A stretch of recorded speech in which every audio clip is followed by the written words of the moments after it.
유진그룹 타워의 로비는 단순한 입구가 아니었다. 그곳은 강철과 유리로 빚어낸 거대한 권력의 심장이자 치밀하게 계산된 질서의 상징이었다. 바닥의 대리석은 거울처럼 빛났고 천장은 수십 미터 위에서 차가운 빛을 쏟아냈다. 이곳의 공기는 바깥 세상보다 몇 도는 더 낮고 팽팽한 긴장감이 감돌았다. 이 완벽한 공간 속에서 이수민은 유령처럼 움직였다. 그녀의 존재는 의도적으로 지워져 있었다. 회색 유니폼은 벽의 색과 거의 구별되지 않았고 그녀의 발걸음 소리는 로비를 채우는 정제된 소음에 묻혔다. 그녀는 청소 카트를 밀며 거대한 유리 패널 앞에 멈춰 섰다. 누군가의 지문 자국, 거의 보이지도 않는 얼룩을 닦아내기 위해서였다. 그녀의 손놀림은 군더더기 없이 정확하고 효율적이었다. 마치 숙련된 외과 의사가 수술을 집도하듯 최소한의 움직임으로 최대의 효과를 냈다. 그녀의 시선은 얼룩에 고정되어 있었지만 그녀의 감각은 로비 전체를 훑고 있었다. 사람들은 그녀를 통과해서 보았다. 그녀는 가구의 일부 혹은 풍경의 일부였다. 그리고 그것이 바로 수민이 원하는 바였다. 보이지 않는 존재가 되는 것, 그것은 그녀가 스스로 선택한 위장이었다.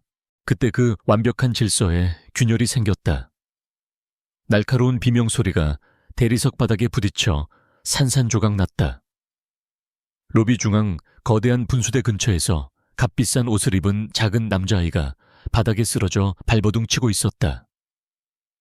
강민준, 유진그룹의 유일한 후계자이자 강태준 회장의 아들.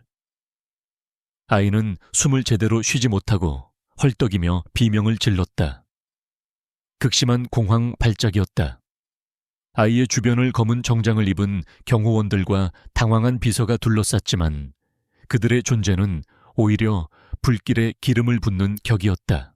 도련님, 제발 이러시면 안 It's 됩니다. okay, sweetie. You're safe 회장님께서 now. 기다리십니다. Come on, take my hand. 젊은 비서의 다급한 목소리가 아이의 공포를 더욱 자극했다. 경호원들은 위압적인 자세로 주변의 시선을 차단하려 했지만 그들의 거대한 덩치와 굳은 표정은 아이에게 거대한 위협으로 다가왔다. 로비의 모든 움직임이 멈췄다. 직원들과 방문객들은 숨을 죽인 채 이 불편한 광경을 훔쳐보았다. 경호원들이 만든 인간 방벽은 아이의 공포를 가두는 감옥처럼 보였다. 그들은 심리적 위기를 규율의 문제로 다루고 있었다. 수민은 유리 패널을 닦던 손을 멈췄다. 그녀는 쇼를 구경하는 것이 아니었다. 그녀는 분석하고 있었다. 아이의 불규칙한 호흡 패턴 극도로 확장된 동공. 그리고 그를 둘러싼 검은 정장들과 다급한 목소리라는 명백한 유발 요인들. 그녀는 저들의 무능함을 보았다. 저들은 지금 아이를 구하는 것이 아니라 더 깊은 수렁으로 밀어넣고 있었다. 그녀는 결정을 내렸다.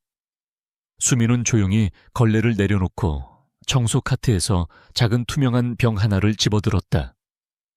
겔 타입의 손 세정제였다. 그녀는 천천히 그러나 망설임 없이 움직였다.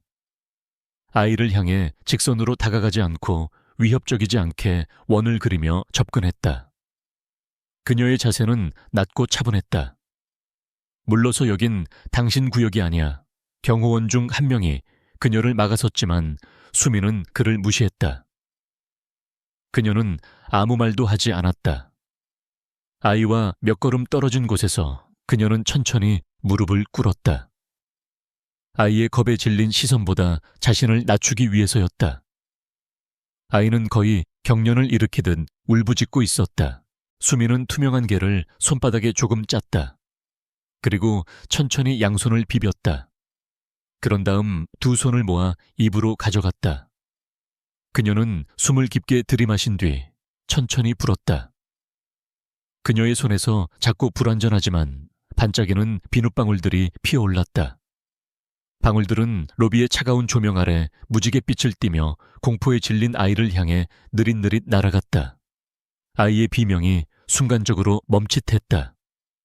꽉 감겨있던 눈꺼풀이 파르르 떨리며 열렸다.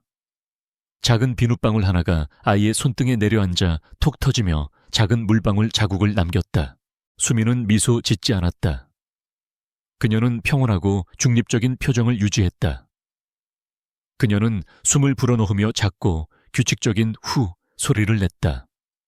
깊고 눈에 띄게 숨을 들이마시고 다시 후. 그녀는 단순히 비눗방울을 만드는 것이 아니었다.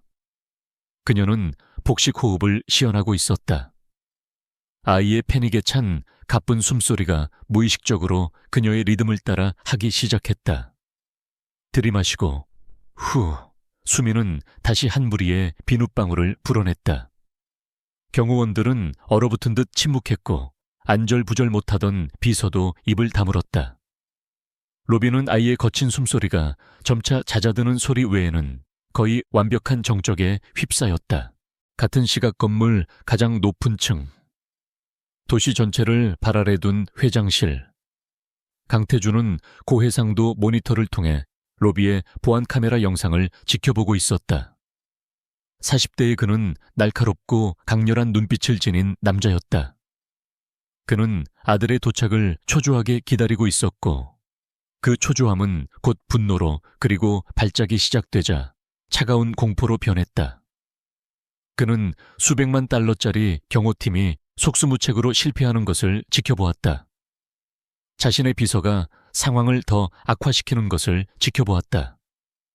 그리고 청소부가 끼어드는 것을 보았다.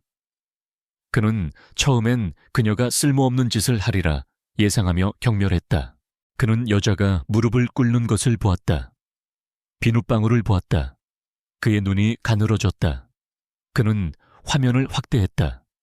그는 여자의 호흡을 관찰했다. 제어된 날숨, 후 하는 소리. 그는 그것을 알아보았다. 그것은 엄마의 장난이 아니었다. 그것은 전술적 위기호흡법이었다. 특수부대원이나 인질 협상가들이 자신의 아들의 난린을 통제하고 타인의 흥분을 가라앉히기 위해 훈련받는 기술이었다. 그의 손가락이 경호실장에게 연결된 인터컴 버튼 위에서 멈췄다. 그는 지켜보았다. 마침내 민준의 호흡이 안정되는 것을. 아이는 더 이상 비명을 지르지 않고 그저 회색 유니폼을 입은 여자를 멍하니 바라보고 있었다. 강태준은 의자 깊숙이 등을 기댔다. 그의 표정은 읽을 수 없었지만 위험한 호기심이 불붙었다. 그는 다른 버튼을 눌렀다. 홍 비서, 지금 즉시 로비에 있는 내 아들 곁에 여자 청소부 이름 알아내. 그리고 내 사무실로 올려보내. 당장. 그의 목소리는 얼음장처럼 차가웠다. 그는 화면 속의 여자를 다시 한번 노려보았다. 저 여자는 단순한 청소부가 아니었다. 저 여자는 과거를 숨기고 있었다. 그리고 그 과거는 강태준이 지금 절실하게 필요로 하는 것일지도 몰랐다. 로비에서는 민준이 완전히 진정되어 지친 숨을 몰아쉬고 있었다. 아이는 작은 손가락을 뻗어 수민의 손을 콕 찔렀다. 수민은 그 손길을 잠시 받아주다가 천천히 일어섰다. 그녀의 표정은 다시 무감각한 투명함으로 돌아왔다. 그녀는 자신의 걸레와 카트를 챙겼다. 김 비서가 황급히 달려왔다. 아, 도련님, 괜찮으세요? 민주는 그녀의 손길을 피하며 몸을 움츠렸고 이미 돌아서서 멀어지는 수민을 돌아보았다. 경호팀장이 당혹감과 분노가 뒤섞인 얼굴로 수민에게 다가왔다. 당신 지금 뭐 하는 짓이야? 당신 해고야. 수민이 대답하기도 전에 그의 이어피스에서 날카로운 호출음이 들렸다. 그의 표정이 분노에서 혼란으로 그리고 곧 창백한 충격으로 변했다. 그는 더 이상 경멸이 아닌 두려움이 섞인 눈으로 수민을 바라보았다. 이수민 씨 회장님께서 지금 당신을 찾으십니다. 지금 바로. 수민은 마치 이 모든 것을 예상했다는 듯 그저 작게 고개를 끄덕였다. 그녀는 카트를 한쪽으로 밀어두고 조금의 망설임도 없이 임원 전용 엘리베이터를 향해 걸어갔다. 그녀의 등 뒤로 로비의 혼란이 가라앉고 있었다. 임원 전용 엘리베이터는 소리 없이 상승했다.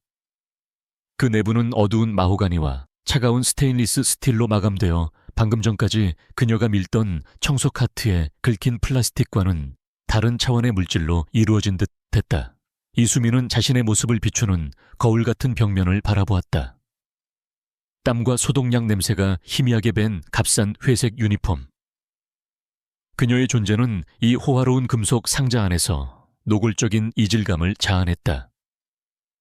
그러나 그녀의 표정에는 동요가 없었다. 동요가 없었다. 그녀의 심장 박동은 분당 60회를 일정하게 유지했다. 그것은 훈련의 산물이었다. 최고층에 도착하자 문이 열리며 부드러운 공기가 그녀를 맞았다.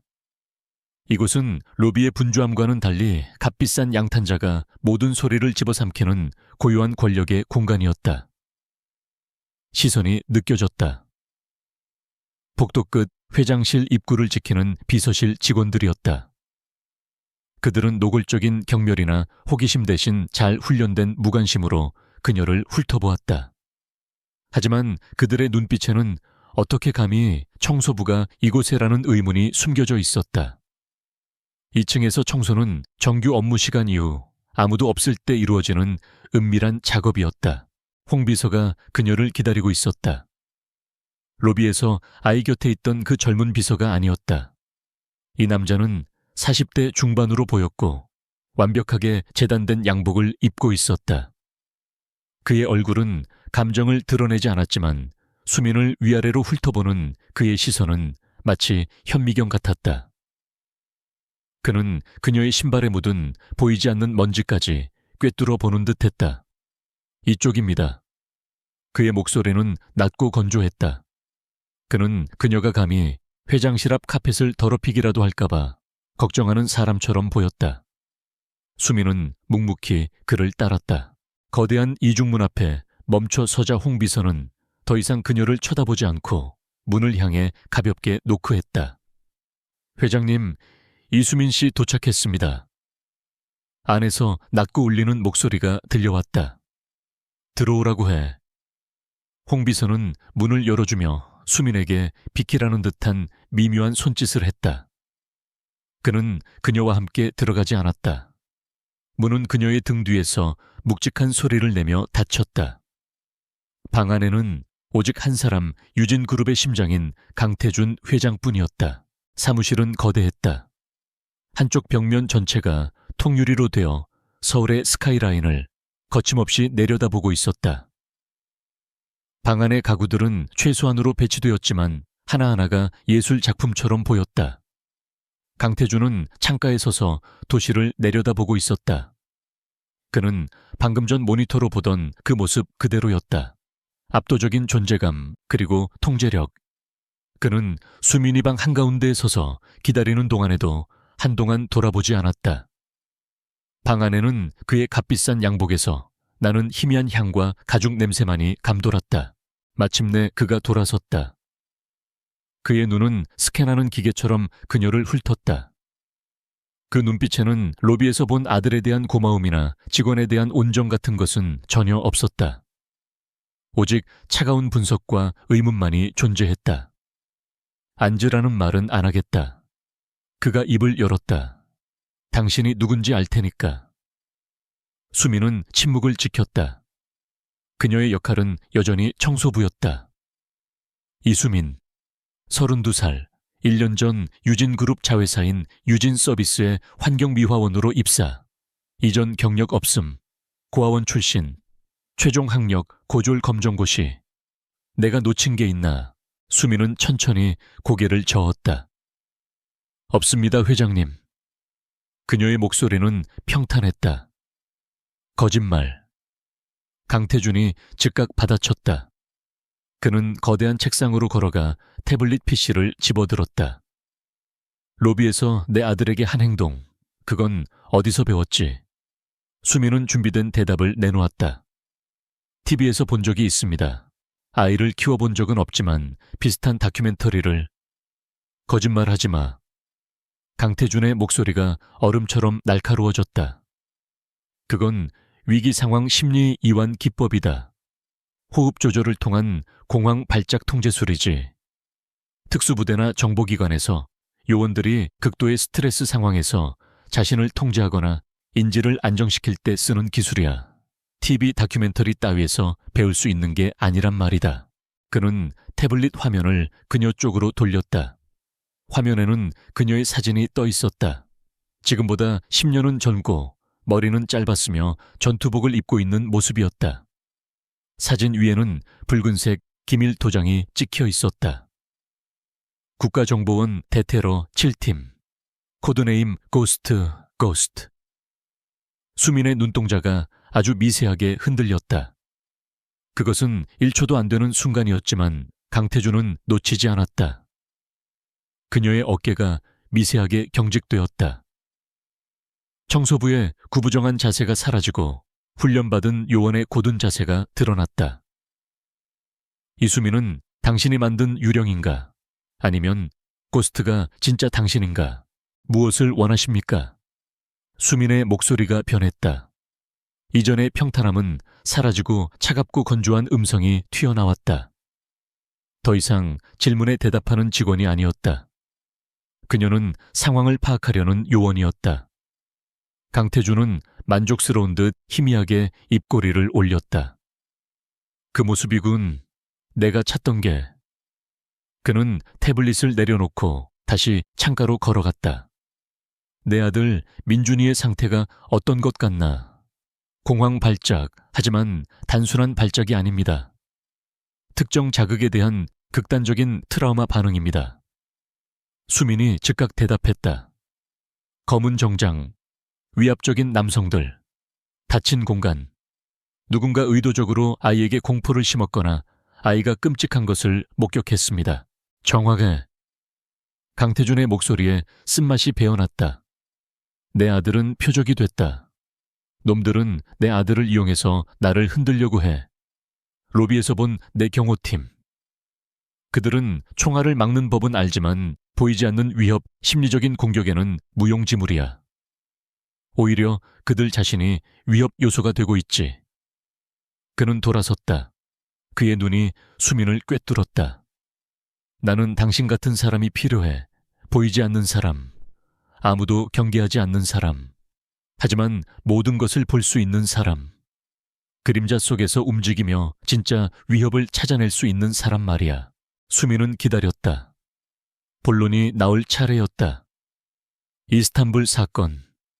5년 전. 당신 팀 전체가 매복에 당했지. 유일한 생존자. 아니, 유일한 실종자. 당신은 모든 기록에서 삭제됐어. 죽은 사람도 산 사람도 아니게 됐지. 그래서 이런 시시한 청소부로 숨어 지낸 거겠지. 과거를 묻고 유령처럼. 수민의 얼굴이 굳었다. 그가 상처를 건드렸다. 하지만 난 당신이 필요해, 고스트. 당신의 그 망가진 과거 그 기술들 전부가 필요해. 강태준은 충격적인 제안을 던졌다. 오늘부로 당신은 환경미화원이 아니다.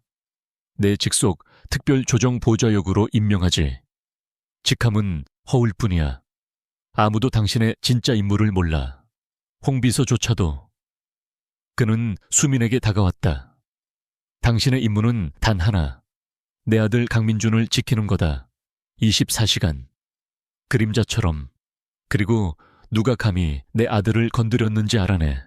이 건물 안에 있는 뱀새끼들을 찾아내. 그것은 명령이자 거래 제안이었다. 수민은 오랫동안 침묵했다. 그녀는 이 지긋지긋한 세계에서 벗어나기 위해 모든 것을 버렸다.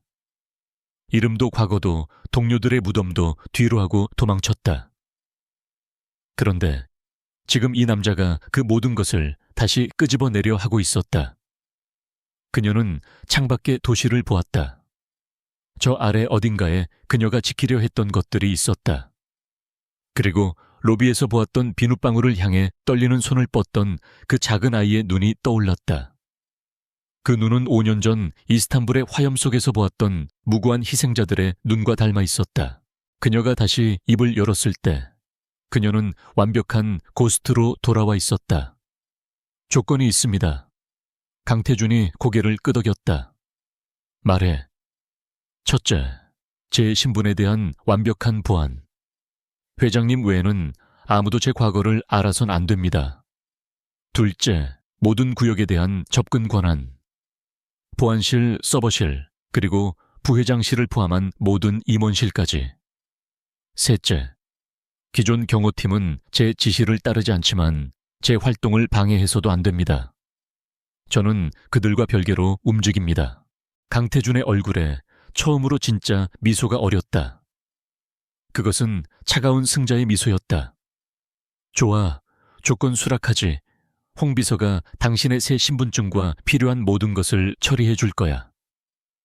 오늘부터 당신은 펜트하우스에서 민준이와 함께 지낸다. 유진 서비스의 이수민은 오늘부로 퇴사 처리됐어. 그는 손을 내밀지 않았다. 그들은 악수를 나누는 사이가 아니었다. 그들은 계약을 맺은 것이다. 세상에 다시 온 걸 환영하지, 이수민 실장. 수민은 그저 고개를 숙였을 뿐 아무 대답도 하지 않았다. 유진그룹 타워의 최상층 펜트하우스로 향하는 전용 엘리베이터는 강태준의 개인 키카드로만 작동했다. 그가 수민에게 건넨 새로운 신분증에는 특별조정보좌역 이수민 실장이라는 직함이 박혀 있었다. 불과 1시간 전에 회색 유니폼은 사라지고 지금 그녀는 홍 비서가 긴급히 마련한 단정하지만 눈에 띄지 않는 비즈니스 캐주얼 차림이었다. 옷은 몸에 맞았지만 마치 남의 살갗을 빌려 입은 듯 어색했다. 엘리베이터가 열리자 또 다른 차원의 고요함이 그녀를 맞았다. 펜트하우스의 현관은 웬만한 아파트 거실만 한 크기였다. 바닥은 이음새 없는 하나의 거대한 옥으로 마감된 듯 했고 공기는 완벽하게 통제된 온도와 습도를 유지하고 있었다. 이곳은 집이라기보다는 정교하게 설계된 안전 가호기자 불을 과시하는 황금 감옥이었다. 모든 것이 최고급이었지만 그 어떤 것에도 사람의 온기가 느껴지지 않았다. 강태준이 그녀를 안으로 이끌었다. 조 팀장, 이쪽은 오늘부터 민준이의 생활 전반을 조율할 이수민 실장이야. 거실에서 대기하고 있던 경호팀장 조철영기 굳은 표정으로 고개를 숙였다. 그는 로비에서 수민에게 해고를 통보하려 했던 바로 그 남자였다. 지금 그의 얼굴에는 당혹감과 굴욕감, 그리고 노골적인 적개심이 뒤섞여 있었다. 그는 이런 식의 굴욕적인 인사 발령을 이해할 수 없었다. 조율, 말씀이십니까? 그의 목소리에는 의구심이 가득했다. 그렇다. 이 실장은 내 직속이야. 민준이의 심리 안정을 포함한 모든 일상 스케줄을 관리할 거다. 조 팀장은 이 실장의 업무에 최대한 협조하도록. 조 팀장은 불만스러운 표정을 감추지 못했지만 더 이상 토를 달지는 못했다. 강태준은 가사 도우미와 민준의 전담 보모에게도 수민을 소개했다.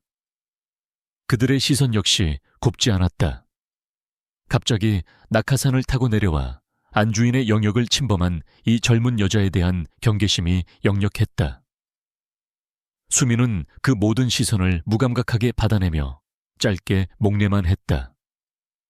그녀는 이 집안의 서열 다툼에 끼어들 생각이 없었다. 그녀의 임무는 오직 하나, 이 황금 감옥의 구조를 파악하고 그 안에 숨은 위협을 제거하는 것이었다. 강태준이 서재로 들어간 후 수민은 조 팀장에게 보안 시스템 브리핑을 요청했다. 민준 도련님의 심리적 안정을 위해 환경의 모든 변수를 파악해야겠습니다. 그녀의 목소리는 사무적이었다. 조 팀장은 마지못해 그녀를 보안 통제실로 데려갔다. 수십 개의 모니터가 펜트하우스의 모든 구역을 빈틈없이 비추고 있었다. 보시다시피 24시간 감시 중입니다. 외부 침입은 불가능합니다. 조 팀장이 자신만만하게 말했다. 수민은 말없이 모니터들을 훑어보았다. 그녀의 시선은 한 화면에서 다른 화면으로 빠르게 이동하며 각 카메라의 각도와 사각지대를 즉각적으로 계산해냈다. 그녀는 10분 동안 말없이 화면만 응시했다. 조 팀장의 인내심이 바닥나려 할 때쯤 수민이 입을 열었다. CCTV 7번 카메라. 민준 도련님 방복도를 비추는군요. 저 화분 뒤쪽으로 정확히 1.5m의 사각지대가 발생합니다. 사람이 숨을 순 없지만 소형 폭발물이나 감시장치를 설치하기엔 충분한 공간입니다. 조 팀장의 얼굴이 굳어졌다. 그건 수민은 그가 변명할 틈을 주지 않았다. 그리고 12번 카메라. 거실 통유리창입니다. 외부 적외선 감지기가 있다고 하셨죠. 하지만 저 스마트홈 시스템, 음성 인식으로 커튼을 제어하는군요. 저 네트워크 내부 와이파이 망과 분리되어 있습니까? 아니면 통합망입니까? 통합망이지만 최고 등급의 방화벽은 뚫리기 위해 존재하죠. 만약 저 시스템이 해킹당한다면 외부에서 커튼을 제어해 내부 상황을 노출시키거나 스피커를 통해 고주파 소음으로 아이를 자극할 수도 있습니다. 그녀는 마지막으로 경호원들의 순찰 동선이 기록된 태블릿을 가리켰다. 순찰 루트가 너무 일정합니다. 2시간 주기로 정확히 같은 지점을 통과하는군요. 이 정도면 3일만 관찰해도 다음 동선을 예측할 수 있습니다.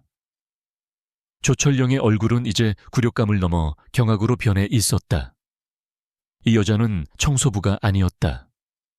그녀는 그들보다 한 수 위였다. 수민은 그의 표정을 무시하고 차갑게 말했다. 당장 사각지대에 카메라 추가 설치하고 스마트홈 네트워크는 물리적으로 분리하십시오.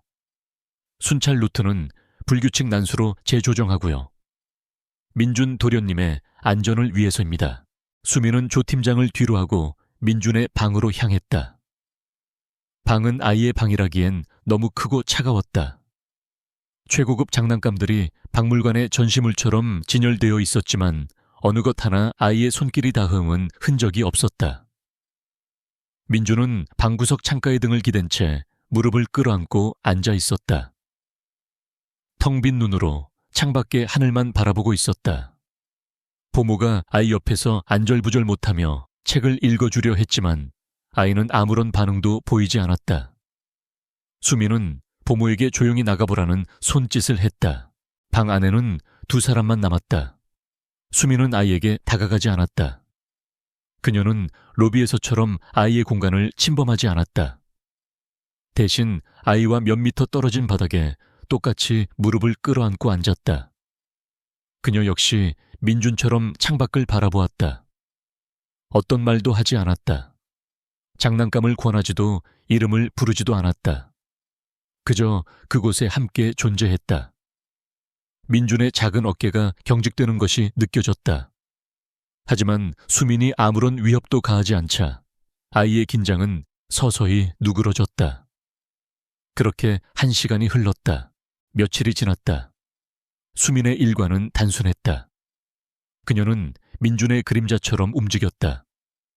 아이가 방에 있으면 그녀도 방에 있었고, 아이가 거실로 나오면 그녀도 멀찍이 거실 소파에 앉아 있었다. 그녀는 강태준의 보좌 역으로서 서류를 검토하는 척했지만 그녀의 모든 감각은 아이에게 집중되어 있었다. 그녀는 억지로 대화를 시도하지 않았다. 대신 그녀는 자신의 물건들을 아이의 시선이 닿는 곳에 두었다. 어느 날은 조약돌이었다. 그녀는 손바닥 위에 매끄러운 강도를 올려놓고 손가락으로 천천히 문질렀다. 다음 날은 나무짚이었다. 그녀는 나무짚의 뾰족한 끝을 손톱으로 매만졌다. 그리고 사흘째 되던 날 그녀는 작은 스케치북과 연필을 가져왔다. 그녀는 바닥에 앉아 그림을 그리기 시작했다.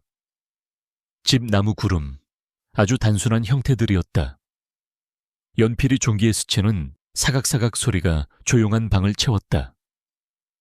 구석에 있던 민준의 시선이 아주 천천히 스케치북으로 향했다. 아이는 여전히 움직이지 않았지만 그의 눈은 수민의 손이 그려내는 선들을 좇고 있었다. 수민은 아이를 쳐다보지 않고 계속 그림만 그렸다. 깨지기 쉬운 실루의 첫 번째 실이 그렇게 이어지고 있었다. 그날 오후 불청객이 펜트하우스를 방문했다. 유진그룹의 2인자 박성호 부회장이었다. 그는 강태준과는 사촌 관계였지만 분위기는 전혀 달랐다. 강태준이 차가운 강철 같다면 박성호는 부드럽고 따뜻한 벨벳처럼 보였다. 그는 값비싼 맞춤 정장을 입고 있었고 얼굴에는 늘 여유로운 미소를 띠고 있었다. 그의 손에는 민준을 위한 거대한 선물 상자가 들려 있었다.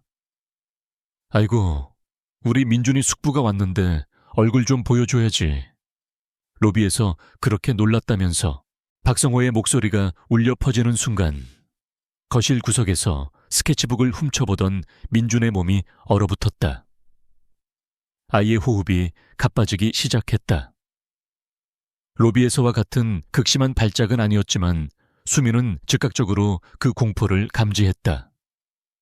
아이의 눈이 다시 텅 비었고 온몸이 사시나무처럼 떨리기 시작했다. 민준은 비명도 지르지 못하고 본능적으로 몸을 숨길 곳을 찾았다. 아이는 비틀거리며 일어나 가장 가까운 피난처 거실 구석 커튼 뒤로 기어 들어갔다. 그리고 그곳은 수민이 앉아있는 소파 바로 옆이었다. 박성호의 미소가 순간적으로 굳었다. 아이가 자신을 피하는 것을 본 것이다. 그는 선물을 내려놓고 강태준에게 물었다. 형님, 저 아이는 누굽니까? 그의 시선이 수민에게 향했다. 날카롭고 차가운 시선이었다.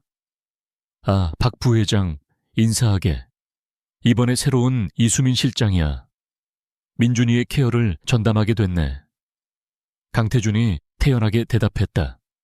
박성호는 수민에게 다가왔다.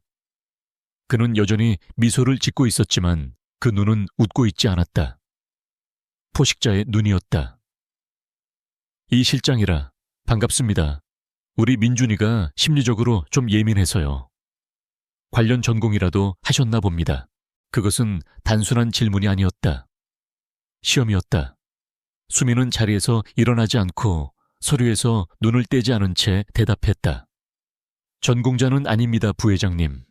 그저 아이의 눈높이에서 공감하려 노력할 뿐입니다. 그녀의 대답은 보좌역의 그것이 아니었다. 그렇다고 청소부의 대답도 아니었다. 그것은 의도적으로 모호하고 평범한 대답이었다. 박성호는 그녀를 몇 초간 더 뚫어지게 바라보았다.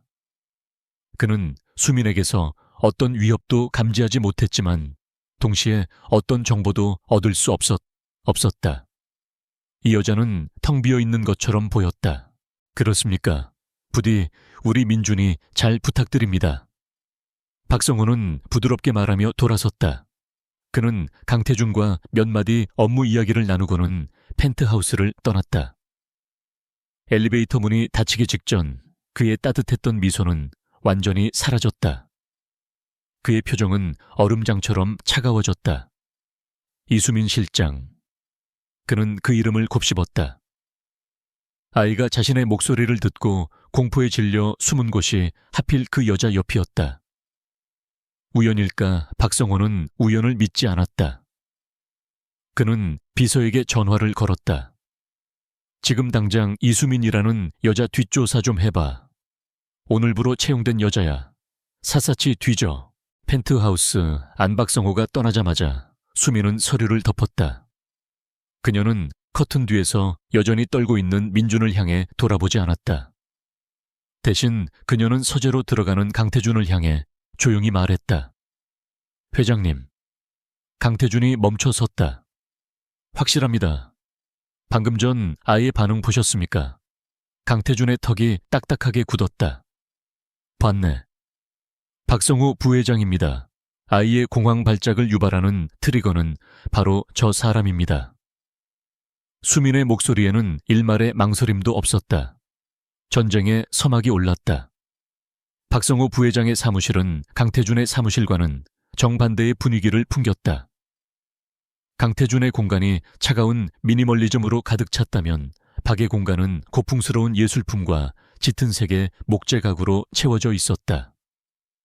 그곳은 부와 교양을 과시하는 공간이었지만 그 이면에는 교활한 야망이 숨쉬고 있었다. 박성호는 최고급 가죽 의자에 앉아 방금 받은 보고서를 읽고 있었다. 이수민 실장. 강태준이 직접 임명한 낙하산. 보고서는 깨끗했다. 너무 깨끗해서 의심스러울 정도였다. 고아원 출신. 검정고시. 유진 서비스에서 1년간 근무. 그 이전의 기록은 전무했다. 마치 유령처럼 1년 전에야 세상에 나타난 사람 같았다. 이따위 쓰레기 정보를 가져오라고 한 게 아닐 텐데. 박성호는 보고서를 책상 위로 던지며 중얼거렸다. 강태준이 이런 여자를, 그것도 자기 아들의 심리 케어를 맡길 리가 없었다. 그것도 로비에서 그 소란을 피운 직후에 그는 강태준을 잘 알았다. 강태준은 감상적인 인물이 아니었다. 그의 모든 행동은 치밀한 계산에 따른 것이었다. 청소부가 우연히 아이를 달랬다고 해서 그녀를 자신의 직속 보좌역으로 삼는다. 그것은 강태준의 방식이 아니었다. 그 여자에게는 무언가 특별한 것이 있었다. 민준이 자신을 보고 공포에 질려 숨었던 그 여자의 등 뒤. 그 장면이 박성호의 뇌리에서 떠나질 않았다. 그 여자는 단순한 보호막이 아니었다.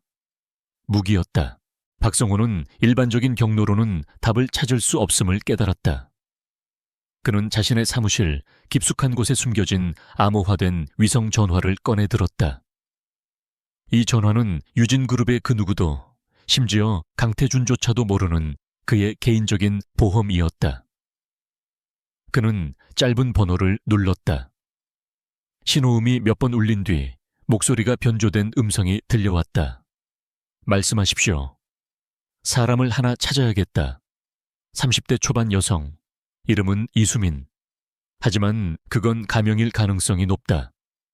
내가 파일을 보낼 테니 국가정보원 데이터베이스, 특히 봉인된 기록들을 뒤져봐. 그가 보낸 파일은 펜트하우스 엘리베이터에서 몰래 촬영된 수민의 고해상도 안면 인식 데이터였다. 대가가 클 겁니다. 변조된 목소리가 말했다. 대가 따위는 상관없어. 당장 찾아내. 그녀의 모든 것을. 박성호가 전화를 끊었다. 그는 창밖을 내다보았다. 강태준이 자신을 의심하기 시작한 걸까? 아니면 그저 우연히 강력한 말을 손에 넣은 것뿐일까? 어느 쪽이든 그 여자는 위협이었다. 제거해야 할 변수였다. 몇 시간이 흘렀다. 박성호의 암호화된 개인 단말기에 파일 하나가 도착했다. 용량이 거대했다. 그는 사무실 문을 잠그고 모든 통신을 차단한 뒤 파일을 열었다. 화면에 떠오른 것은 인사기록 카드가 아니었다. 그것은 사후 처리 보고서였다.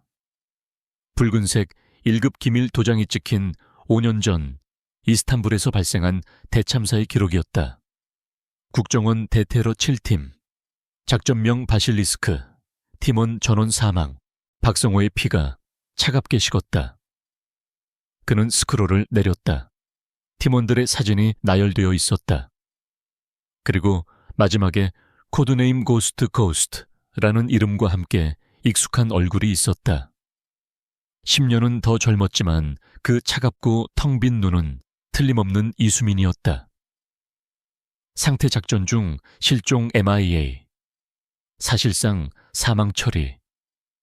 박성호는 의자 등받이에 몸을 기댔다. 손바닥에 차가운 땀이 배어나왔다.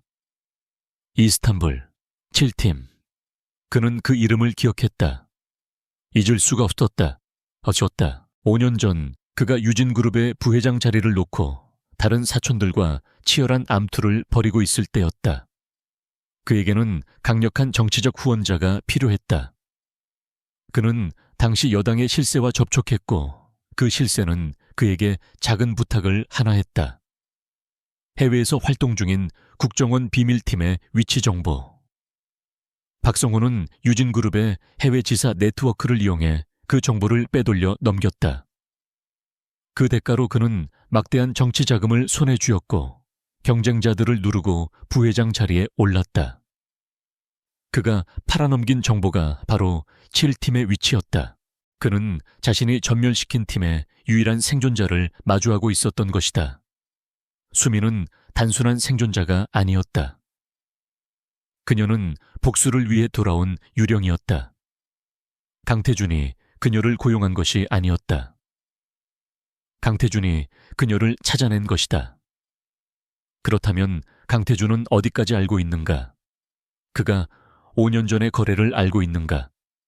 아니면 그저 고스트의 능력만을 보고 고용한 것인가?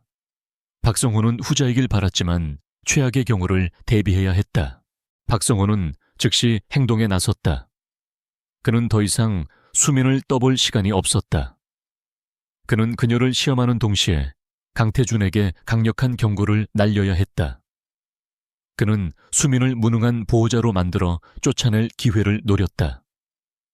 그리고 동시에 민준을 다시 한번 공포로 몰아넣어 강태준의 판단력을 흐리게 만들어야 했다. 그는 유지 보수팀에 심어둔 자신의 정보원에게 연락했다. 타워 30층에 있는 실내 정원. 내일 오전에 강 회장 손자가 방문할 거다. 다음 날 수민은 민준을 데리고 펜트하우스를 나섰다. 아이의 심리치료 프로그램의 일환이었다. 통제된 환경 안에서 안전하게 외부 자극에 노출시키는 훈련이었다. 30층의 실내 정원은 임원 전용 공간으로 거대한 유리돔 아래에 꾸며진 작은 숲이었다. 수민은 이곳의 보안 상태를 미리 점검했다. 조 팀장의 경호원들이 외곽을 통제하고 있었고 내부는 한적했다. 오직 정원사 몇 명이 높은 천장의 환기구를 손보고 있을 뿐이었다. 민주는 수민의 손을 꼭 잡고 있었다. 며칠간의 교감 끝에 아이는 마침내 수민에게 마음의 문을 아주 조금 열었다. 아이는 말은 하지 않았지만 작은 연못의 인거들을 보며 드물게 호기심을 보였다. 수민은 경계를 늦추지 않았다. 그녀의 시선은 아이에게 고정되어 있었지만 그녀의 감각은 정원 전체의 소리와 움직임을 훑고 있었다. 저 위 15m 천장 부근의 작업대에 있는 정원사들. 그들의 움직임이 어딘가 부자연스러웠다. 그들은 정원사가 아니라 전술 요원처럼 움직이고 있었다. 수민이 민준을 데리고 연못을 떠나 거대한 장식용 화분이 매달린 아침 이틀 지나는 순간이었다. 위에서 날카로운 금속 마찰음이 들렸다. 끼익 저희의 소리와 동시에 수백 킬로그램은 좋게 되어 보이는 거대한 테라코타 화분이 그들을 향해 수직으로 낙하하기 시작했다. 그것을 지탱하던 와이어가 사고로 끊어진 것이다. 아이가 비명을 지를 틈도 없었다. 시간은 1초도 남지 않았다. 수민의 반응은 인간의 영역을 넘어섰다. 그녀는 생각하지 않았다. 훈련된 몸이 먼저 반응했다. 그녀는 민준을 낚아채듯 안아들고 옆으로 몸을 날리는 대신 앞으로 2걸음 더 내디뎠다. 낙하하는 물체의 바로 안쪽 사각지대로 파고든 것이다.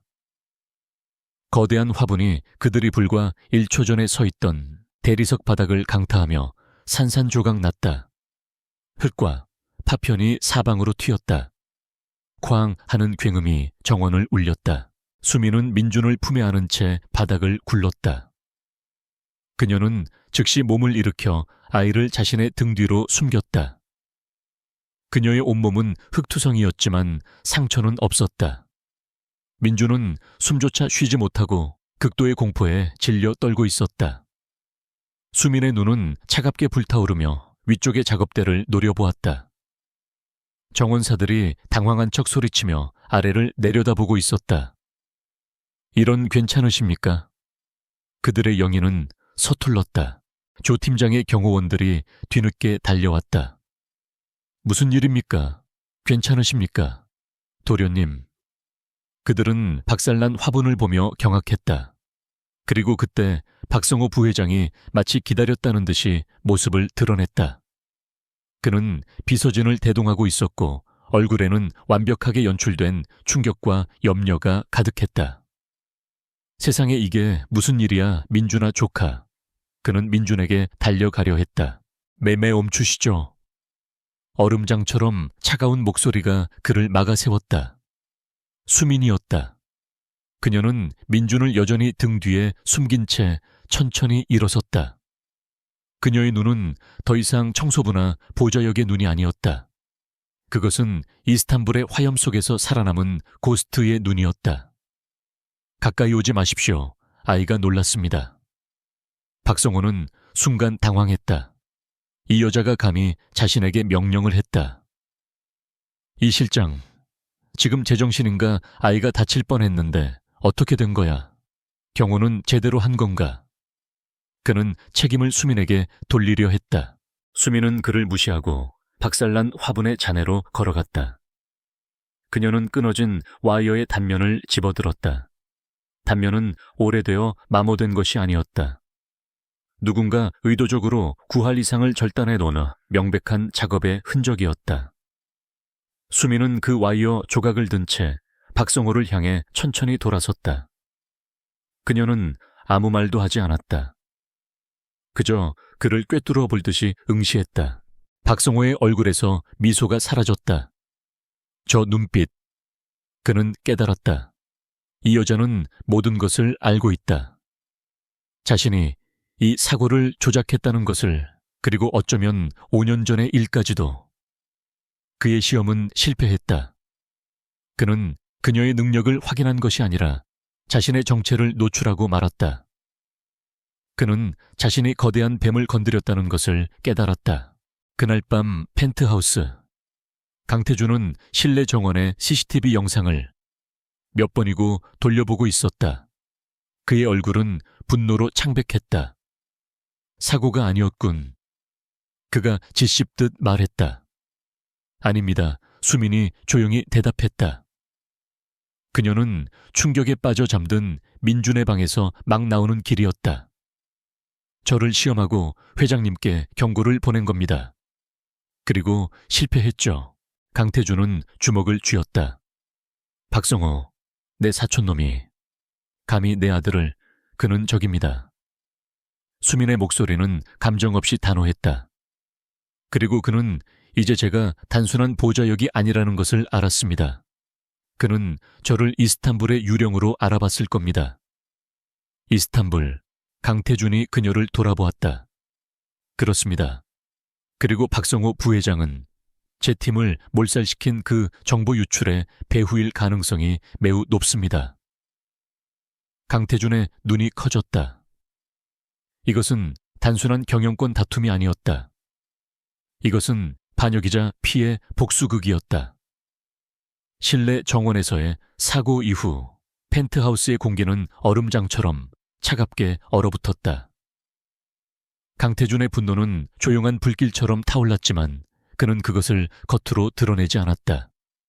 그는 거대한 통유리창 앞에 서서 이제는 완벽한 어둠이 내린 도시를 내려다보고 있었다. 그의 어깨는 돌처럼 굳어 있었다. 수민은 그의 뒤에 서 있었다. 그녀의 존재감은 옅었지만 그 어느 때보다 날카로웠다. 두 사람 사이에는 침묵만이 흘렀지만 그 침묵은 수많은 말보다 더 무거운 의미를 담고 있었다. 증거. 강태준이 마침내 입을 열었다. 그의 목소리는 유리잔에 금이 가는 소리처럼 낮고 날카로웠다. 박성호가 그 와이어를 잘랐다는 증거가 필요해. 그놈이 5년 전 당신 팀을 팔아넘겼다는 증거도. 지금 당장 이 사회에 이 사실을 알릴 순 없어. 그놈은 내 사촌이기 이전에 이사진 절반의 지지를 받고 있는 괴물이야. 증거 없이는 내가 역으로 당한다. 증거는 없습니다. 수민이 냉정하게 대답했다. 그는 흔적을 남기지 않았을 겁니다. 그는 자신이 고용한 하청업체의 직원을 시켰을 테고 그 직원은 이미 해외로 도망쳤거나 사라졌겠죠. 이스탄불 건은 더합니다. 5년이나 지났습니다. 모든 기록은 봉인되거나 파기됐을 겁니다. 강태준이 돌아섰다. 그의 눈이 수민을 향했다. 그럼 방법이 없다는 건가? 내 아들이 저 괴물의 손에 놀아나는 걸 지켜만 보라는 건가? 수민은 동요하지 않았다. 과거의 증거는 없습니다. 하지만 미래의 증거는 잡을 수 있습니다. 미래, 박 부회장은 멈추지 않을 겁니다. 그는 이미 제가 단순한 보좌역이 아니라는 것을 압니다. 그는 저를 제거하려 할 테고 동시에 그의 본업을 서두르려 할 겁니다. 그가 우리를 위협하는 이유는 우리가 그의 더 큰 계획에 방해가 되기 때문입니다. 그 계획의 증거를 잡아야 합니다. 그의 계획이 뭔지 알아야 잡을 것 아닌가. 강태준이 쏘아붙였다. 알고 있습니다. 수민의 대답에 강태준의 눈이 가늘어졌다.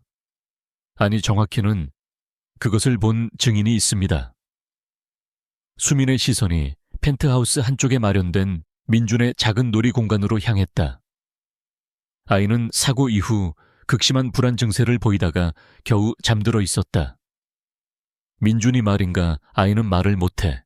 그저 겁에 질렸을 뿐이야. 아닙니다. 수민이 단호하게 말했다. 민준 도련님은 단순한 공포를 느끼는 게 아닙니다. 그것은 목격에서 비롯된 트라우마입니다. 박 부회장이 아이에게 공포의 대상이 된 것은 아이가 박 부회장의 가장 비밀스러운 모습을 봤기 때문입니다. 아이는 말을 못하는 것이 아니라 자신이 본 것을 표현할 방법을 모르는 겁니다. 그리고 그것이 너무 무서워서 입을 닫아버린 겁니다. 다음 날 아침 수민은 민준의 방으로 들어갔다. 그녀는 더 이상 아이와 거리를 두지 않았다. 정원에서의 사건은 역설적으로 두 사람의 관계를 바꿔놓았다. 수민은 이제 아이에게 안전한 존재를 넘어 절대적인 보호자로 각인되었다. 아이는 수민이 방에 들어서자 침대 구석에서 떨면서도 그녀에게서 눈을 떼지 않았다. 수민은 아이의 침대 옆바닥에 조용히 앉았다. 그녀는 아무 말도 하지 않고 지난번처럼 스케치북을 꺼냈다. 그녀는 천천히 그림을 그리기 시작했다. 펜트하우스의 모습, 그리고 강태준 회장의 얼굴. 아이는 가만히 지켜보았다. 수민은 페이지를 넘겨 이번에는 박성호 부회장의 얼굴을 그렸다. 그 특유의 부드러운 미소까지 담아서 민준의 호흡이 즉시 가빠졌다. 아이는 이불을 움켜쥐며 뒤로 물러섰다. 수민은 그림을 멈추고 스케치북을 덮었다. 괜찮아. 그림일 뿐이야. 그녀는 아이를 달래는 것이 아니라 사실을 고지하고 있었다. 그녀는 대신 가방에서 나무로 된 블록 세트를 꺼냈다. 단순한 기하학적 모양의 블록들이었다. 그녀는 블록으로 집을 만들기 시작했다. 민준의 시선이 조심스럽게 블록으로 향했다. 수민은 블록 몇 개를 아이 쪽으로 밀어주었다. 아이는 망설였다. 수민은 자신의 집을 다 만든 뒤 다시 스케치북을 펼쳤다. 이번에는 박성호의 얼굴이 아닌 그의 사무실을 그렸다. 수민이 보안 카메라를 통해 수없이 분석했던 바로 그 방이었다. 민준은 그 그림을 보았다. 그리고 고개를 들어 수민을 바라보았다. 수민은 고개를 끄덕였다. 네가 본 것, 그걸 만들어봐. 민준의 작은 손이 떨리며 블록을 향해 뻗어나왔다. 아이는 블록을 잡았다. 하지만 집을 만들지 않았다. 아이는 블록들을 특정한 순서대로 배열하기 시작했다. 그것은 놀이가 아니었다. 재현이었다. 아이의 눈은 텅 비어 있었고 마치 꿈속을 헤매는 사람처럼 기계적으로 손을 움직였다. 네모 세모, 다시 네모 두 개, 원기둥. 그것은 의미 없어 보이는 나열이었다. 수민은 숨을 죽인 채 지켜보았다. 그녀는 자신의 스마트폰을 들어 아이가 배열한 블록의 패턴을 여러 각도에서 촬영했다. 민주는 배열을 마친 뒤 갑자기 스케치북을 낚아챘다. 아이는 수민이 그림을 그리던 연필을 거칠게 움켜쥐었다. 그리고 블록 패턴 옆에 무언가를 써 내려가기 시작했다. 그것은 그림이 아니었다. 숫자와 알파벳 그리고 이상한 기호의 조합이었다. PRO 773 @VEGA. 아이는 그것을 다 쓴 뒤 연필을 던지고 거친 숨을 몰아쉬었다. 그리고 수민을 바라보며 아주 작은 목소리로 몇 달 만에 처음으로 입을 열었다. 나 나빠. 아이는 울음을 터뜨렸다. 수민은 아이를 안아주지 않았다. 대신 아이의 어깨를 단단히 붙잡았다. 잘했어, 민준아. 아주 잘했어. 이제 괜찮아. 그녀는 아이를 진정시킨 뒤 사진과 스케치북을 들고 즉시 강태준의 서재로 향했다. 강태준은 수민이 내민 사진과 스케치북을 보고 미간을 찌푸렸다.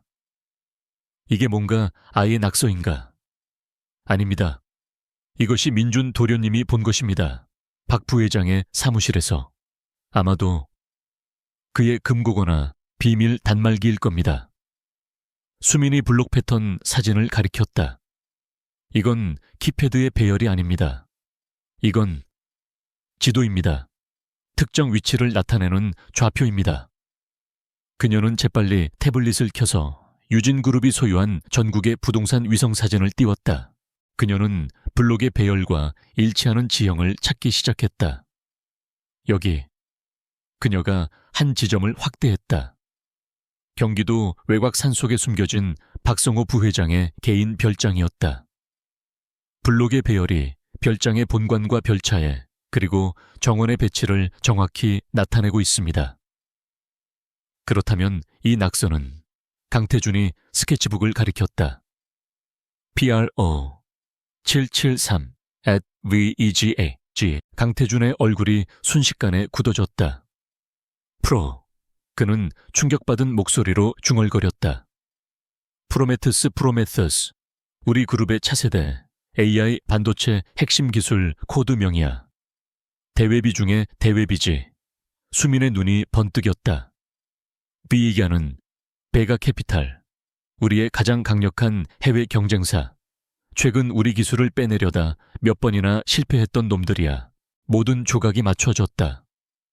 프로미티어스 기술을 위에기아에 넘긴다. 773은 아마도 접선 날짜나 시간을 의미할 것이다.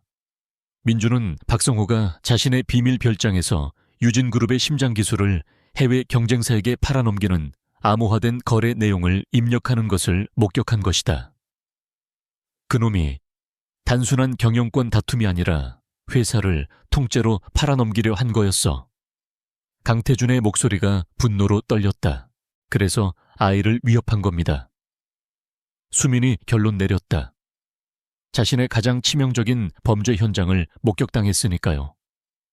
그리고 저를 제거하려 한 것도 제가 그 비밀에 접근할까봐 두려웠던 겁니다. 이제 그들에게는 명확한 목표가 생겼다. 박성호의 개인 별장. 그곳에 모든 증거가 있을 것이다. 유진그룹의 운명을 건 전쟁의 진짜 목표 지점이 설정되었다. 박성호 부회장은 자신의 집무실에서 체스판을 내려다보고 있었다. 흑과 백의 말들이 격렬한 전투를 치른 뒤였지만 그는 방금 자신의 킹을 위협하던 상대의 나이트를 잡아낸 참이었다. 그는 대리석으로 만들어진 차가운 말을 손바닥 안에서 굴렸다. 정원에서의 사고는 실패했다. 아니, 절반의 성공이었다. 그는 이수민이라는 여자의 능력을 과소평가했지만 동시에 그녀가 단순한 경호원이 아님을 확실히 알게 되었다. 그녀는 고스트였다. 5년 전 자신이 지옥으로 밀어넣었던 망령. 그 망령은 이제 강태준의 손에 들린 칼이 되어 자신의 목을 겨누고 있었다. 박성호는 분노보다 차가운 공포를 먼저 느꼈다. 강태준이 어디까지 알고 있는가? 그가 5년 전의 배신을 알고 있는가? 아니면 단순히 이수민의 능력만을 이용하고 있는가? 어느 쪽이든 상관없었다. 이수민은 제거되어야 했다. 하지만 물리적인 제거는 이제 불가능했다. 또 한 번의 사고는 강태준에게 확신을 줄 것이고 펜트하우스의 경비는 철옹성이 되었을 것이다. 그는 다른 방법을 써야 했다. 뱀은 둥지 전체를 공격해야 할 때 가장 약한 고리를 무너뜨리는 법이다. 이수민이 강태준 곁에 머무를 수 있는 유일한 명분은 강민준의 보호자라는 역할이었다. 만약 그녀가 보호자가 아니라 아이에게 가장 위험한 위협으로 규정된다면 박성호는 다시 한번 암호화된 위성 전화를 집어들었다. 그는 5년 전의 그 정보원을 다시 호출했다. 나에게 이수민 아니 고스트의 파일이 필요하다. 하지만 원본이 아니야. 박성호의 목소리는 뱀처럼 속삭였다. 공식적으로 파기된 파일 말고 내부징계위원회에 가짜 기록이 필요해. 그녀가 이스탄불 사건 이후 극심한 외상 후 스트레스 장애 PTSD를 겪었고 통제불능의 폭력성과 편집증을 보였으며 그로 인해 불명예 제대 처리되었다는 기록, 민간 요양병원에 위조된 정신 감정서도 첨부해. 최고 수준으로 이것은 완벽한 역공이었다. 수민의 진짜 기록은 실종, 사망 처리되어 봉인되어 있었다. 강태준이 그것을 가지고 있다 해도 그것은 국가 기밀이었다. 강태준은 이사들 앞에서 그 파일을 공개할 수 없었다. 하지만 박성호가 만든 가짜 파일은 달랐다. 그것은 그저 문제가 있는 전직 요원의 인사기록처럼 보일 것이다. 대가는 거대했지만 박성호는 망설이지 않았다. 그는 자신의 제국을 위해서라면 무엇이든 걸 수 있었다. 몇 시간 뒤 조작된 파일이 그의 손에 들어왔다. 완벽했다. 그녀의 편집증적 행동 과도한 폭력성, 그리고 민간인에게 잠재적 위협이라는 정신과 의사의 소견까지.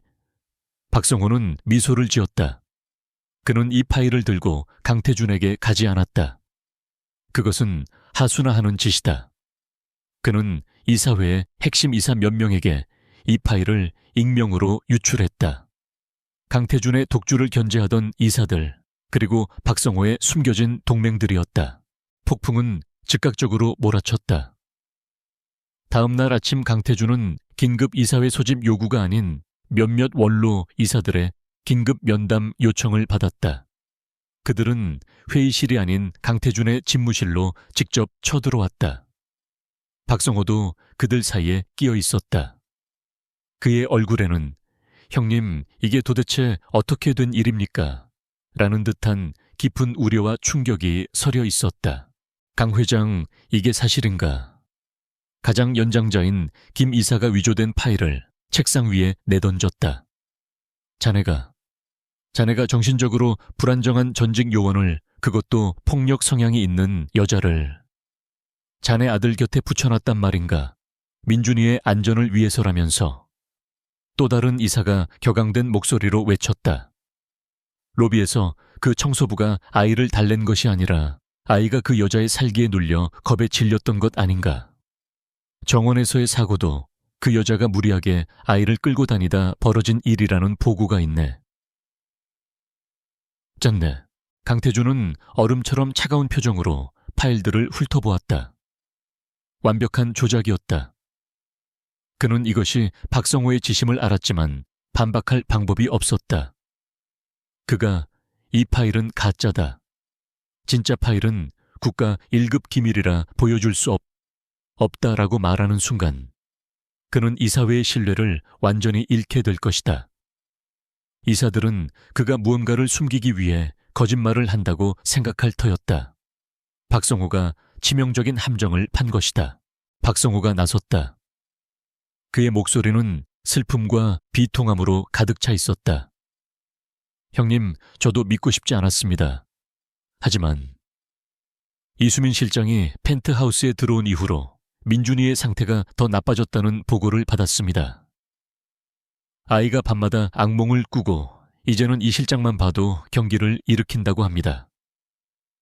형님의 마음은 이해하지만 이건 너무 위험합니다. 민준이를 위해서라도 당장 그 여자를 해고해야 합니다. 완벽한 거짓말이었다. 민준은 수민에게 의지하기 시작했다.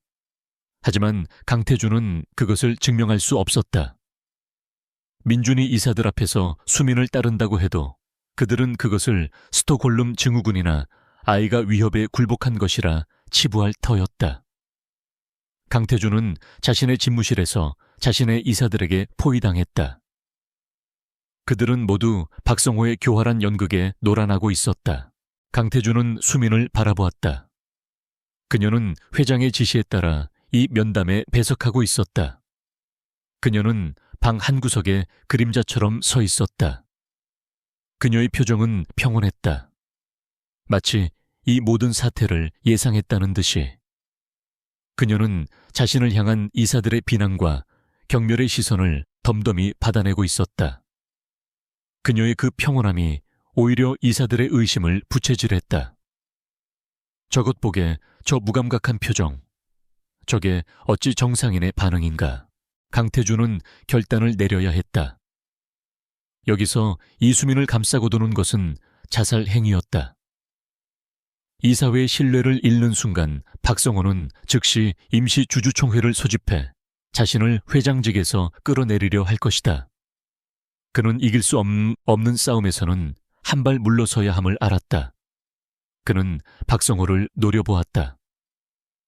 박성호의 눈빛은 어쩔 텐가 형님이라고 말하고 있었다. 알겠습니다. 강태준이 무겁게 입을 열었다.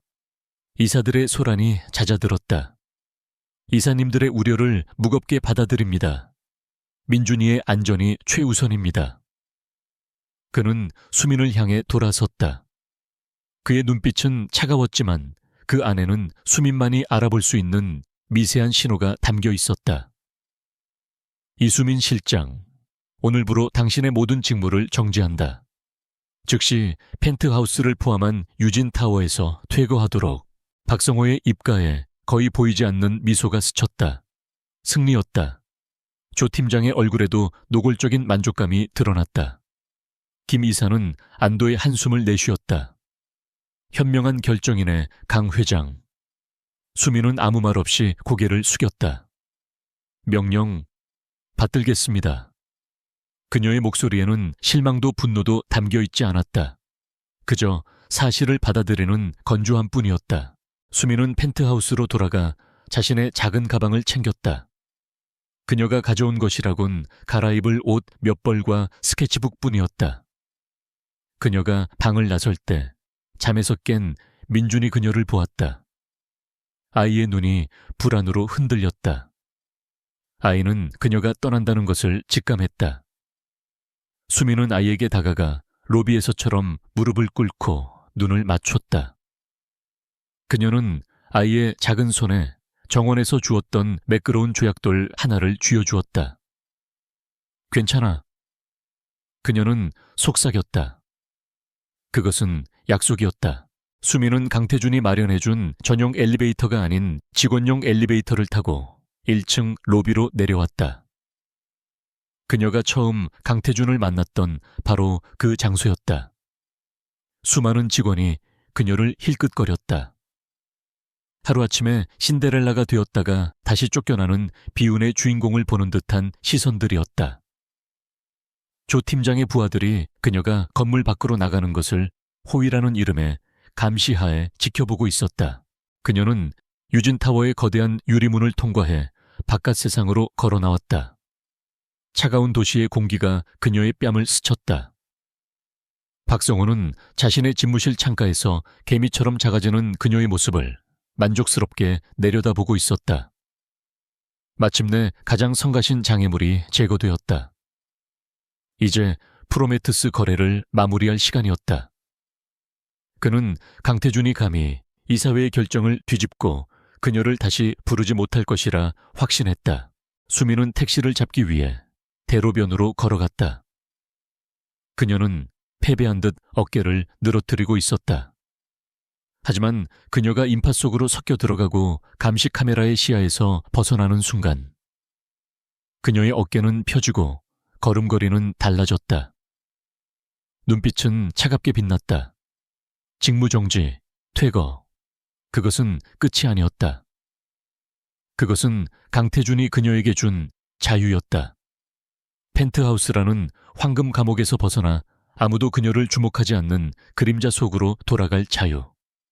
고스트는 원래 밝은 곳에서 일하지 않는 법이다.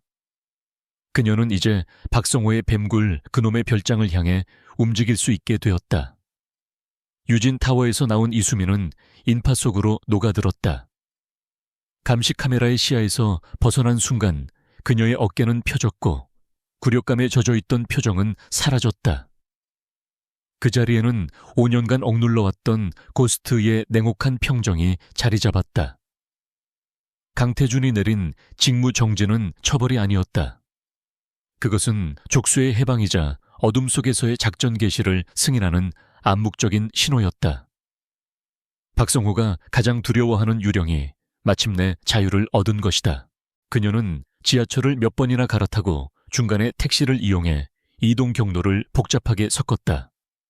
마지막으로 그녀가 도착한 곳은 용산의 허름한 전자상가 뒷골목 불 꺼진 간판 아래의 낡은 건물이었다. 그녀는 보안문이 굳게 닫힌 3층의 한 사무실 문을 리듬에 맞춰 두드렸다. 안에서 금속이 긁히는 소리가 나더니 문이 열리고 지독한 담배 연기와 함께 한 남자가 얼굴을 내밀었다. 세상에, 고스트 아닌가. 죽은 줄 알았더니 그는 최철민 전직 국정원 기술팀 요원이자 현직 음지의 천재 해커였다. 코드네임 사이퍼. 그는 이스탄불 사건의 여파로 조직에서 밀려나 지금은 불법과 합법의 경계에서 위험한 정보 장사를 하고 있었다. 오랜만이네, 최 팀장. 수민이 연기를 뚫고 안으로 들어갔다. 사무실은 수십 개의 모니터와 서버의 열기로 후끈했다. 팀장은 무슨, 그냥 사이퍼라고 불러. 그런데 이 시간에 여긴 어쩐 일이야. 장례식에 못 가줘서 미안하다고 인사하러 온 건 아닐 테고. 수민은 가방에서 태블릿을 꺼냈다. 거래를 하러 왔어. 그녀는 민준이가 그렸던 별장의 배치도 블록 사진와 PRO773@VEGA라는 코드를 띄웠다. 경기도 가평에 있는 유진그룹 박성호 부회장의 개인 별장이야. 이 별장의 완벽한 설계도, 보안 시스템 접근 권한, 그리고 상주하는 경호 인력 배치도까지 지금 당장 필요해. 최철민의 눈이 가늘어졌다. 박성호 유진의 황태자 상상 이상으로 거물이잖아. 이거 잘못 건드리면 나도 당신도 뼈도 못 추려. 그래서 거래라고 했잖아. 수민이 USB 하나를 그에게 밀었다. 내 전 재산이야. 그리고 이스탄불에서 우리 팀을 판 놈이 박성호라는 심증이 있어. 최철민의 손가락이 키보드 위에서 멈췄다. 그의 표정이 딱딱하게 굳었다. 7팀은 그에게도 각별한 동료들이었다. 젠장, 그는 USB를 집어들었다. 돈 때문이 아니야. 그 개자식을 위해서라면 30분, 아니 1시간만 줘. 그 빌어먹을 별장을 발가벗겨주지. 1시간 뒤 최철민의 모니터에는 박성호 별장의 3D 모델링이 떠 있었다. 완전 요새야. 유진그룹의 보안 자회사가 아니라 블랙리버라는 해외 용병 업체가 설계하고 관리하고 있어. 상주 인력만 8명. 전부 실전 경험이 있는 놈들이야. 열 감지, 센서 레이저, 트랩 모든 게 군사 작전 수준이야. 그가 한 지점을 확대했다. 그리고 이게 민준이가 말한 그 방일 거야. 본관지야. 티타늄으로 마감된 패닉룸 겸 개인 서버실이야. 외부 네트워크와는 완전히 분리되어 있어. 물리적으로 들어가지 않는 이상 뚫을 방법이 없어. 수민은 화면을 응시했다. 그녀의 머릿속에서는 이미 수백 번의 침투 시뮬레이션이 돌아가고 있었다. 진입로를 찾아줘. 가장 조용하고 가장 예상치 못한 곳으로. 최철민은 환기 시스템 도면을 띄웠다. 여기, 주방으로 연결되는 대형 환기구. 필터 시스템 때문에 열감지 사각지대가 생겨. 하지만 거기로 들어가도 내부 복도는 지옥일 거야. 그걸로 충분해.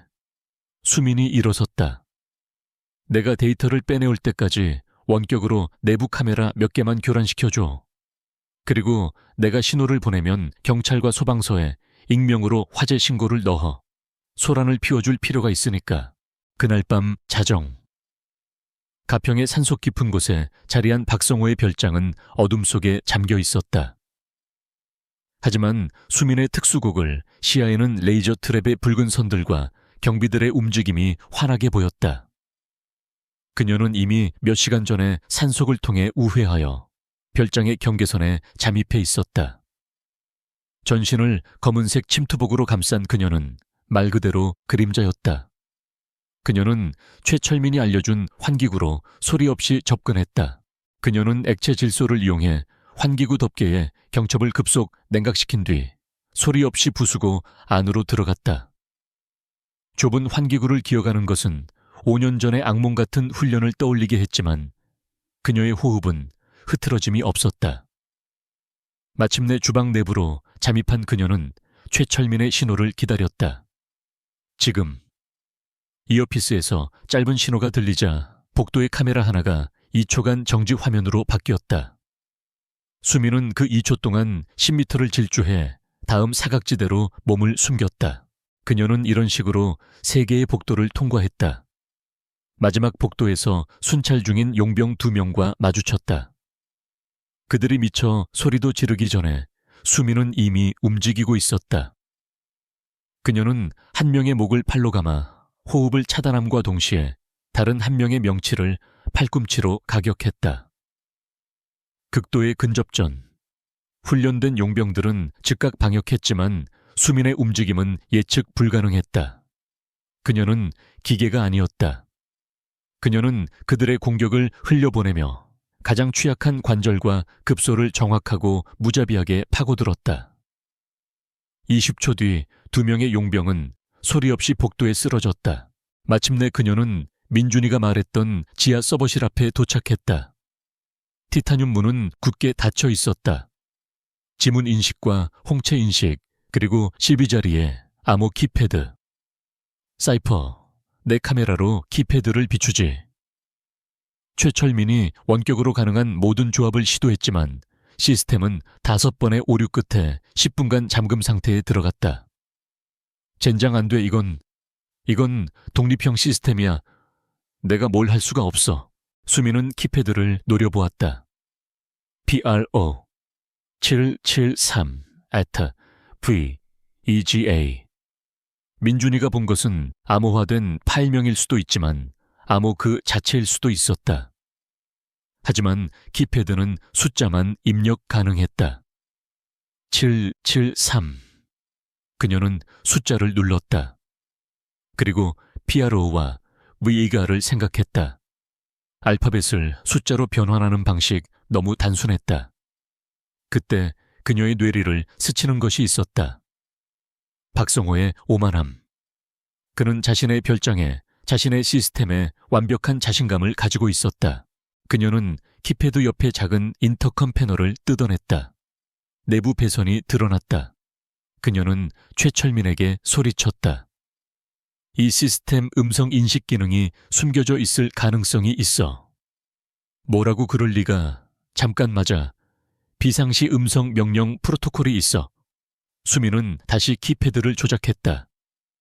773을 누르고 비상 코드를 입력한 뒤 뜯어낸 마이크에 대고 낮고 차갑게 속삭였다. 프로메테스 배가 비비빅. 티타늄 문이 묵직한 소리를 내며 열렸다. 안에는 거대한 서버렉이 푸른 빛을 내며 돌아가고 있었다. 수민은 즉시 USB 포트를 찾아 데이터 추출 장치를 연결했다. 프로메테스 폴더. 그 안에는 유진그룹의 핵심 기술 데이터와 베가 캐피탈과의 거래 계약서, 그리고 수백만 달러가 오간 해외 계좌 내역이 고스란히 담겨 있었다. 데이터 전송이 시작되었다. 99%. 그때였다. 손들어. 별장 전체에 경보음이 울리기 시작했다. 뒤늦게 복도에서 쓰러진 동료를 발견한 것이다. 수민은 데이터 스틱을 뽑아들고 서버실을 뛰쳐나왔다. 복도 끝에서 4명의 용병이 그녀를 향해 총구를 겨누고 있었다. 그들은 실탄을 발사하기 시작했다. 죽여도 좋다. 박 부회장님의 명령이다. 수민은 벽에 몸을 숨기며 연막탄을 터뜨렸다. 자욱한 영희 속에서 그녀는 짐승처럼 움직였다. 이것은 더 이상 암살이 아니라 생존이었다. 그녀는 한 명의 총을 빼앗아 개머리판으로 그의 얼굴을 가격하고 다른 한 명의 다리를 쏘아 무력화시켰다. 총알이 그녀의 팔을 스쳤다. 찢어지는 듯한 고통이 밀려왔지만 그녀는 멈추지 않았다. 그녀는 자신이 들어왔던 환기구가 아니라 거실의 거대한 통유리창을 향해 몸을 날렸다. 와장창. 강화유리가 박살나며 그녀의 몸이 차가운 밤 공기 속으로 떨어졌다. 그녀는 착지의 충격을 흡수하며 숲을 향해 달렸다. 놓치지 마, 저 여자를 잡아. 용병들이 그녀의 뒤를 쫓으며 총을 쏘아댔다. 수민은 나무 사이를 지그재그로 달리며 최철민에게 마지막 신호를 보냈다. 지금 몇 분 뒤 멀리서 사이렌 소리가 울리기 시작했다. 경찰과 소방차가 산을 오르고 있었다. 용병들은 추격을 멈칫했다. 불법 무기를 소지한 채 경찰과 마주칠 수는 없었다. 수민은 그 틈을 타 어둠 속으로 완전히 사라졌다. 그녀는 팔에서 흐르는 피를 지혈하며 훔친 차를 타고 어둠 속을 달렸다.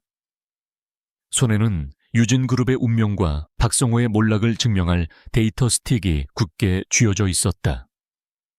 박성호는 자신의 요새가 뚫렸다는 보고를 받고 전화기를 집어던졌다. 그 망령이 고스트가 모든 것을 가져갔다. 그는 끊었다. 아니, 그는 이대로 끝낼 수 없었다. 그는 최후의 발악을 준비하기 시작했다. 박성호는 해가 뜨기 전부터 자신의 집무실에 앉아 있었다. 그의 별장에서 고스트가 빠져나간 지 불과 몇 시간밖에 지나지 않았다. 용병들의 보고는 처참했다. 시스템은 뚫렸고 서버는 털렸으며 2명은 중상, 나머지는 경찰의 사이렌 소리에 겁을 먹고 여자 하나를 놓쳤다. 그는 자신의 손톱 밑에 박힌 가시를 뽑으려다 동맥을 찔린 셈이 되었다. 분노가 그의 이성을 마비시킬 것 같았지만 그는 뱀처럼 차가운 이성을 간신히 붙잡았다. 그는 끝난 것이 아니었다. 아직이었다. 이수민이 데이터를 손에 넣었지만 그 데이터를 강태준에게 전달하고 강태준이 그것을 분석하여 이사회를 소집하기까지는 시간이 걸릴 터였다. 그에게는 단 하루 아니 반나절의 시간이라도 필요했다. 그는 선수를 쳐야 했다. 방어가 아니라 최후의 공격을 감행해야 했다. 그는 이수민이 훔쳐간 데이터가 무엇인지 정확히 몰랐지만 그것이 자신을 파멸시킬 증거라는 것은 알았다. 그렇다면 그 증거가 공개되기 전에 강태준을 먼저 끌어내려야 했다. 그는 자신의 책상에 있는 인터컴 버튼을 눌렀다. 김 이사님을 비롯한 모든 이사님들께 긴급 이사회 소집을 통보하게. 안건은 강태준 회장 해임 결의안. 사유는 회장의 독단적 경영 및 그룹의 명예를 실추시킨 중대한 과실. 당장 1시간 뒤에 시작하겠네. 비서가 당황한 목소리로 반문했다. 한 시간 뒤 말씀이십니까? 그렇게 갑작스럽게. 내 말 안 들리나 당장 소집해. 박성호는 고함을 질렀다. 그에게는 합법적인 절차 따위는 중요하지 않았다. 그는 기습적인 쿠데타를 일으키려는 것이었다. 그는 지난 몇 년간 자신을 지지하도록 포섭해온 이사들에게 동시에 메시지를 보냈다. 강태준이 미쳤다. 그가 그룹을 위험에 빠뜨리고 있다. 지금이 그를 막을 마지막 기회다. 그는 또한 강태준이 자신을 공격하기 위해 불법적으로 자신의 별장을 사찰하고 증거를 조작하려 했다는 역공의 프레임도 준비했다. 유진타워 최고층 회의실. 이사들이 웅성거리며 하나둘 모여들었다. 대부분이 박성호의 일방적인 소집에 불쾌감을 드러냈지만 사안의 중대성 때문에 어쩔 수 없이 참석했다. 강태준은 회의실 상석에 앉아 있었다. 그의 표정은 읽을 수 없었지만 평소보다 더 차갑고 단단해 보였다. 그는 박성호가 이런 식으로 나올 것을 예상하지 못했다. 그는 수민이 데이터를 가져오기만을 기다리고 있었다. 수민은 아직 돌아오지 않았다. 박성호가 마지막으로 회의실에 들어섰다. 그의 얼굴은 피로와 분노로 헬쑥했지만 오히려 그 모습이 그의 영의에 진정성을 더해주었다. 그는 결연한 표정으로 준비된 연설문을 펼쳐들었다. 존경하는 이사님들, 이렇게 긴급하게 모시게 되어 송구스럽습니다. 하지만 저는 유진그룹의 2대 주주이자 부회장으로서 더 이상 강태준 회장의 독단과 관계를 지켜볼 수 없어 이 자리에 섰습니다. 이사들이 술렁였다. 강태준이 눈썹 하나 까딱하지 않고 박성호를 노려보았다. 박 부회장, 지금 무슨 수작인가? 수작이라니요, 형님. 박성호가 비통한 목소리로 외쳤다. 형님께서는 그룹의 명예와 법률을 무시하셨습니다. 형님은 저번에 우리가 그토록 반대했던 그 정체불명의 여자 이수민을 해고하는 척하면서 뒤로는 그녀를 사주하여 불법적인 공작을 지시했습니다. 그가 준비한 자료가 이사들의 스크린에 떠올랐다. 어젯밤 그의 별장 근처 CCTV에 찍힌 흐릿하지만 검은 옷을 입은 침입자의 모습, 수민의 모습이었다. 이것이 바로 강 회장께서 고용한 그림자입니다. 강 회장께서는 저를 견제하기 위해 저의 사유지를 불법 침입하고 저의 개인정보를 훔치도록 지시했습니다. 이것은 명백한 범죄 행위입니다. 이런 분에게 어떻게 그룹의 경영을 맡길 수 있겠습니까? 이사들은 충격에 빠졌다. 이것은 단순한 경영 다툼이 아니라 오너 일가 간의 추악한 범죄 폭로전이었다. 강태준의 지지자들조차 당황하여 입을 다물었다. 박성호가 몰아붙였다. 그뿐만이 아닙니다. 강 회장께서는 최근 그룹의 핵심 기술인 프로메트스 프로젝트를 무리하게 해외 매각하려 시도하고 있습니다. 이것은 완벽한 거짓말이자 자신의 죄를 강태준에게 뒤집어 씌우는 파렴치한 행위였다. 뭐라고? 그게 사실인가? 이사들이 격앙했다. 증거가 있나? 증거는 강 회장께서 지금 은폐하고 있습니다. 하지만 저는 이사님들께 촉구합니다. 지금 당장 강태준 회장의 직무를 정지시키고 저 박성호가 임시의장이 되어 그룹의 모든 프로젝트를 전면 재검토해야 합니다. 그렇지 않으면 유진은 파멸할 것입니다. 박성호의 연기는 절박했고 호소력이 있었다. 그는 이사들의 공포심을 자극했다. 강태준은 코웃음을 쳤다. 기가 막히군. 도둑이 매를 드는 격이라더니 박성호 내놈이 지금 무슨 짓을 하고 있는지 알고나 있나? 알고 있습니다. 저는 지금 그룹을 구하려는 겁니다. 자, 이사님들 강태준 회장 해임안에 대한 표결을 시작하겠습니다. 박성호가 자신의 동맹 이사들에게 눈짓을 보냈다. 분위기는 박성호에게 완전히 넘어간 듯. 다 했다. 강태준은 수적으로 불리했다. 그가 무슨 말을 해도 지금은 증거 조작을 위한 변명으로 들릴 터였다. 표결이 시작되려는 바로 그 순간이었다. 잠깐. 묵직한 이중문이 열리는 소리와 함께 낮고 차가운 목소리가 회의실 전체를 울렸다. 모든 이사들의 시선이 문으로 향했다. 그곳에는 이수민이 서 있었다. 그녀는 해고된 직원이 아니었다. 그녀는 검은색 침투복 대신 강태준의 비서실에서 미리 준비해둔 완벽한 검은색 정장을 입고 있었다. 팔에는 어젯밤의 총상이 붕대로 감겨 있었지만 그녀의 자세는 꼿꼿했다. 그녀는 더 이상 청소부도 보좌역도 심지어 고스트도 아니었다. 그녀는 지금 강태준 회장의 이름으로 정의를 집행하러 온 집행관의 모습이었다. 당신이 어떻게 여기에? 박성호가 경악하며 소리쳤다. 그의 얼굴이 새하얗게 질렸다. 해고된 직원이 감히 이사회에 난입하다니. 경비 뭐해. 당장 저 여자를 끌어내. 조 팀장을 비롯한 경호원들이 그녀에게 다가갔다. 매엄쳐. 강태준이 상석에서 일어섰다. 그의 목소리에는 얼음 같은 분노와 함께 승자의 여유가 담겨 있었다. 이수민 실장은 내 특별조정 보좌역으로서 안건과 관련된 중요 참고인 자격으로 이 자리에 참석한 것이다. 모두 손대지 마. 경호원들이 당황하여 멈춰섰다. 수민은 아무 말 없이 회의실을 가로질러 갔다. 그녀는 박성호를 지나쳐 회의실 중앙에 프레젠테이션 단말기로 향했다.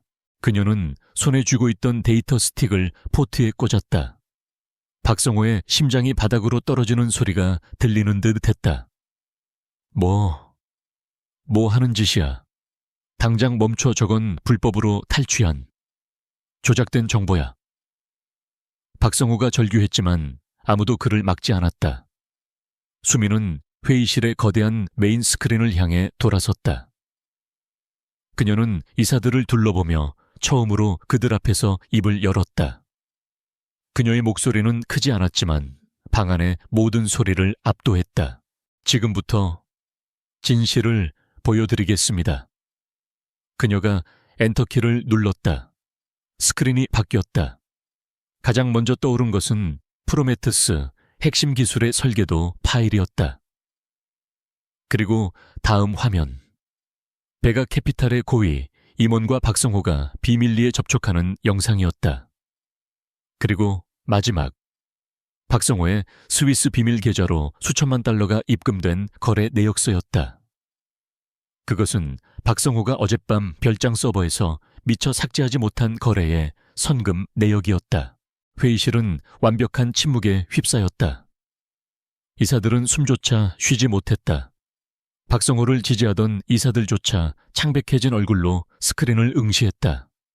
그것은 반박할 수 없는 완벽한 증거였다. 박성호는 온몸을 부들부들 떨었다. 아니야. 저건 조작된 거야. 저 여자가 나를 함정에 빠뜨린 거라고. 그는 수민에게 달려들려 했다. 박 부회장. 수민이 그를 돌아보았다. 그녀의 눈은 5년 전 이스탄불의 화염보다 더 뜨겁게 타오르고 있었다.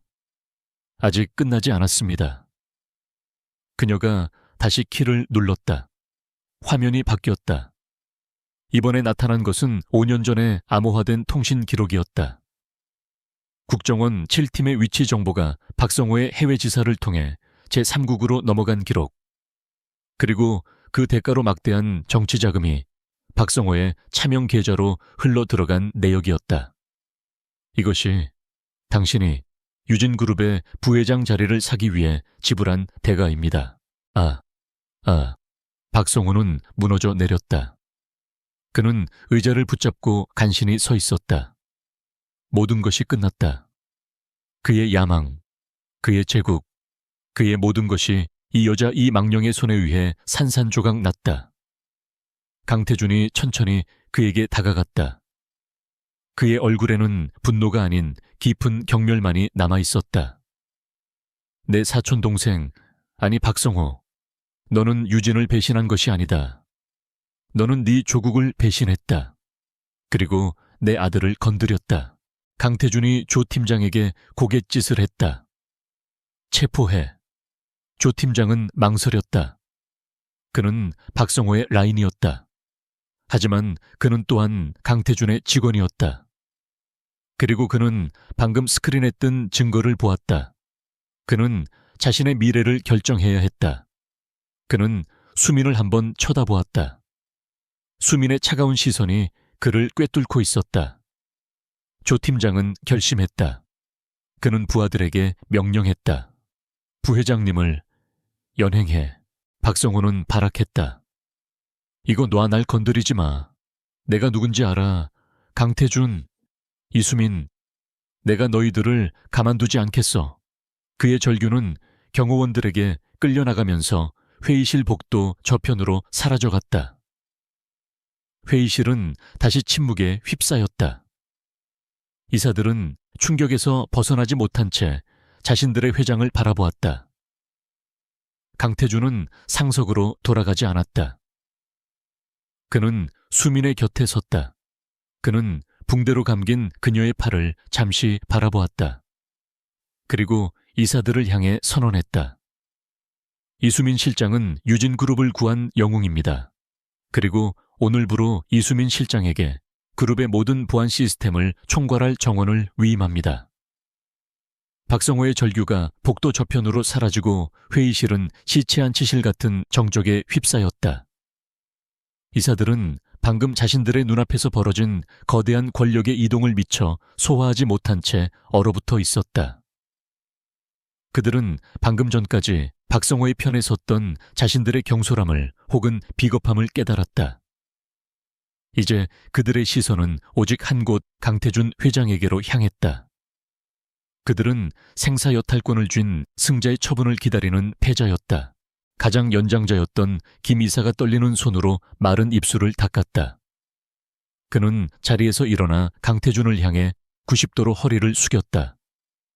회장님, 저희가 어리석었습니다. 감히 박 부회장의 관계에 놀아나 회장님을 의심했습니다. 이 모든 사태를 변명은 나중에 듣겠습니다. 강태준이 그의 말을 차갑게 끊었다. 그의 목소리에는 승리의 기쁨 따위는 없었다. 오직 차가운 분노와 뒷수습의 무게만이 남아있었다. 강태준은 상석으로 돌아가지 않았다. 그는 여전히 방 중앙에 수민의 곁에 서 있었다. 그의 시선이 이사들을 하나하나 훑었다. 이 자리에 박성호에게 동조한 자들이 몇 명 있는지 나는 정확히 알고 있어. 그의 목소리는 낮았지만 모든 이사의 뼛속을 파고드는 듯했다. 공포가 회의실을 지배했다. 박성호의 편에 섰던 이사들의 얼굴이 잿빛으로 변했다. 그들에게 두 가지 선택지를 주겠소. 지금 당장 사표를 내고 조용히 그룹을 떠나거나 아니면 박성호와 함께 배임 및 국가보안법 위반의 공범으로 검찰 조사를 받거나. 그는 홍 비서에게 눈짓했다. 홍 비서가 즉시 법무팀과 감사팀을 회의실로 호출했다. 유진그룹 역사상 가장 피비린내 나는 숙청이 시작된 것이다. 이수민은 그 광경을 무표정하게 지켜보고 있었다. 한편 1층 로비로 향하는 임원 전용 엘리베이터 안. 박성호는 조 팀장과 2명의 경호원에게 붙들려 있었다. 그는 더 이상 소리 지르지 않았다. 대신 그의 눈은 독사의 눈처럼 번뜩이고 있었다.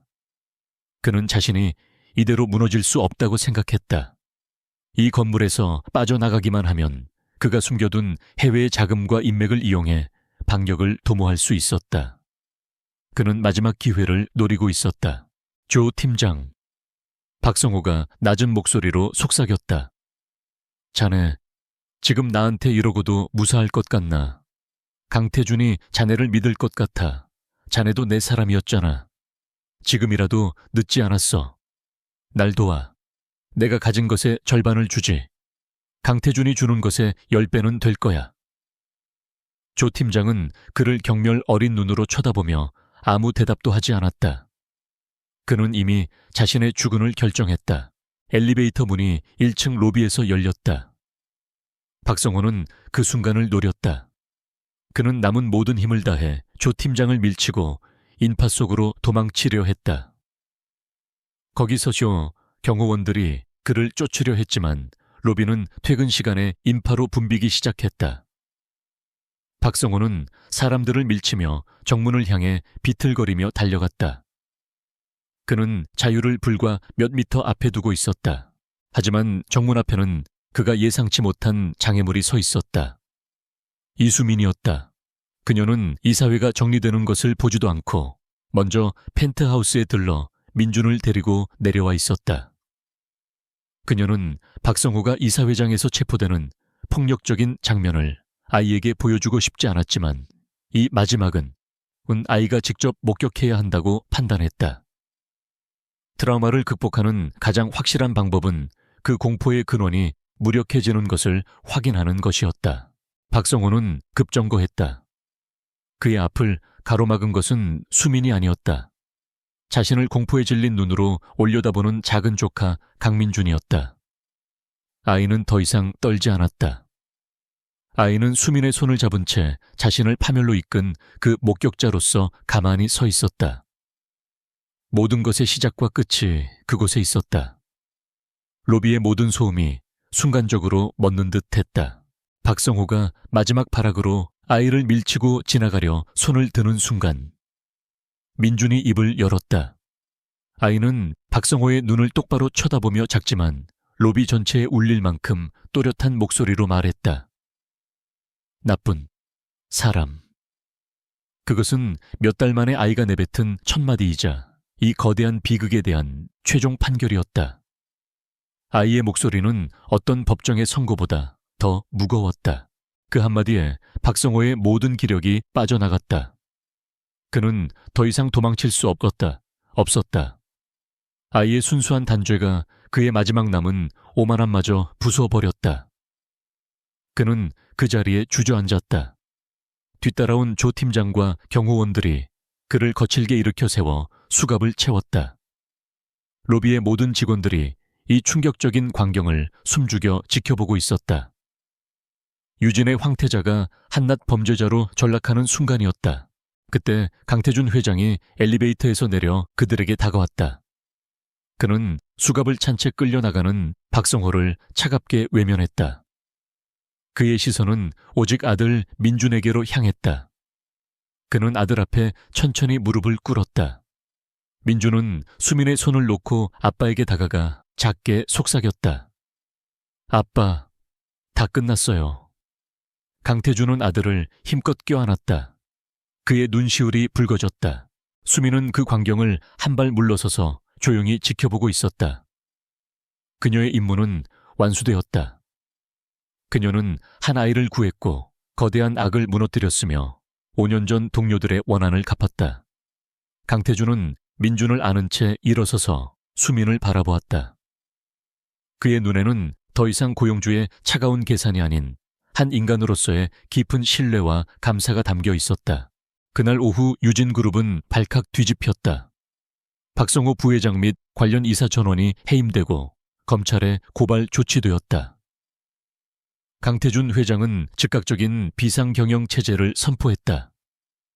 그리고 그 첫 번째 공식 명령은 그룹 보안혁신 TF를 신설하고 그 팀장으로 이수민 실장을 임명하는 것이었다.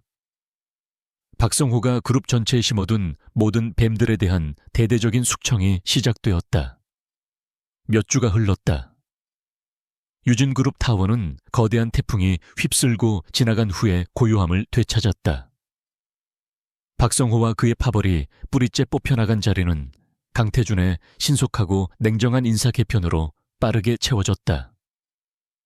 로비의 공기는 더 이상 살얼음판 같은 긴장감 대신 건강한 업무에 활기로 채워졌다. 직원들은 더 이상 서로를 감시하지 않았고 이수민 실장이라는 이름을 경외와 존경이 뒤섞인 눈으로 입에 올렸다.